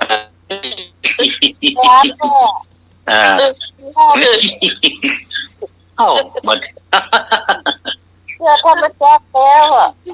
ได้ขอเพลงกันหรือขอเพลงแล้วที่โดนเทสตีใต้ยังขอไก่น้องใหม่ก็ขอไก่อย่างว่าเพื่อนทำไอ้ก็มู้เรื่องของเราอย่างสักอย่าง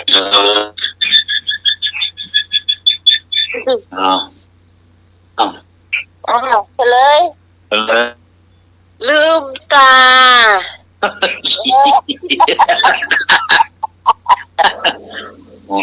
เอากันละลืมมันนะ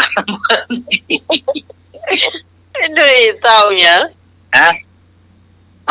ลืมมันน่ะลืมกินกาแฟ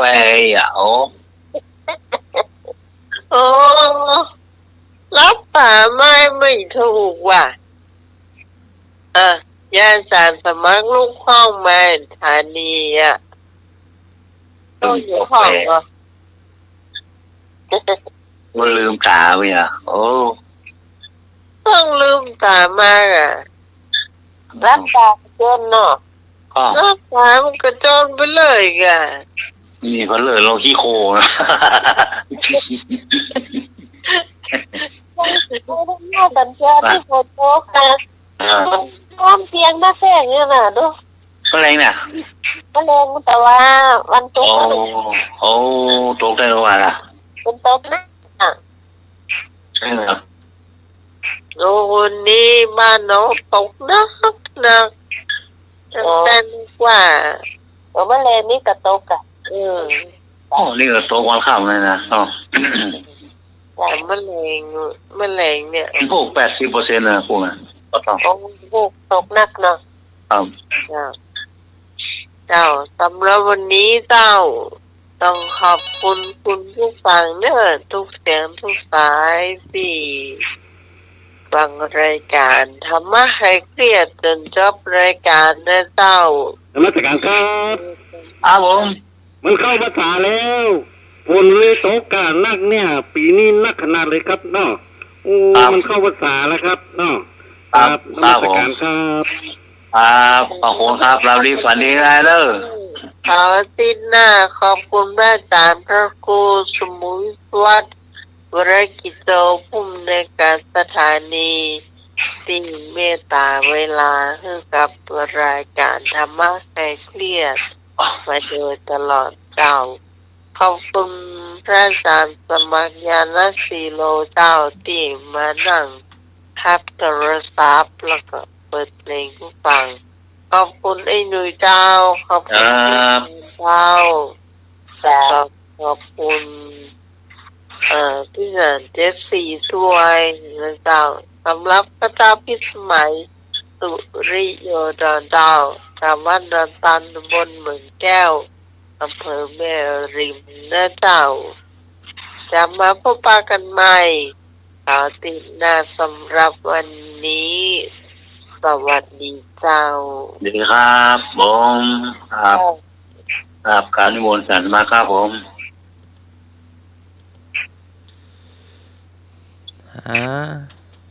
การนิมนต์ครับ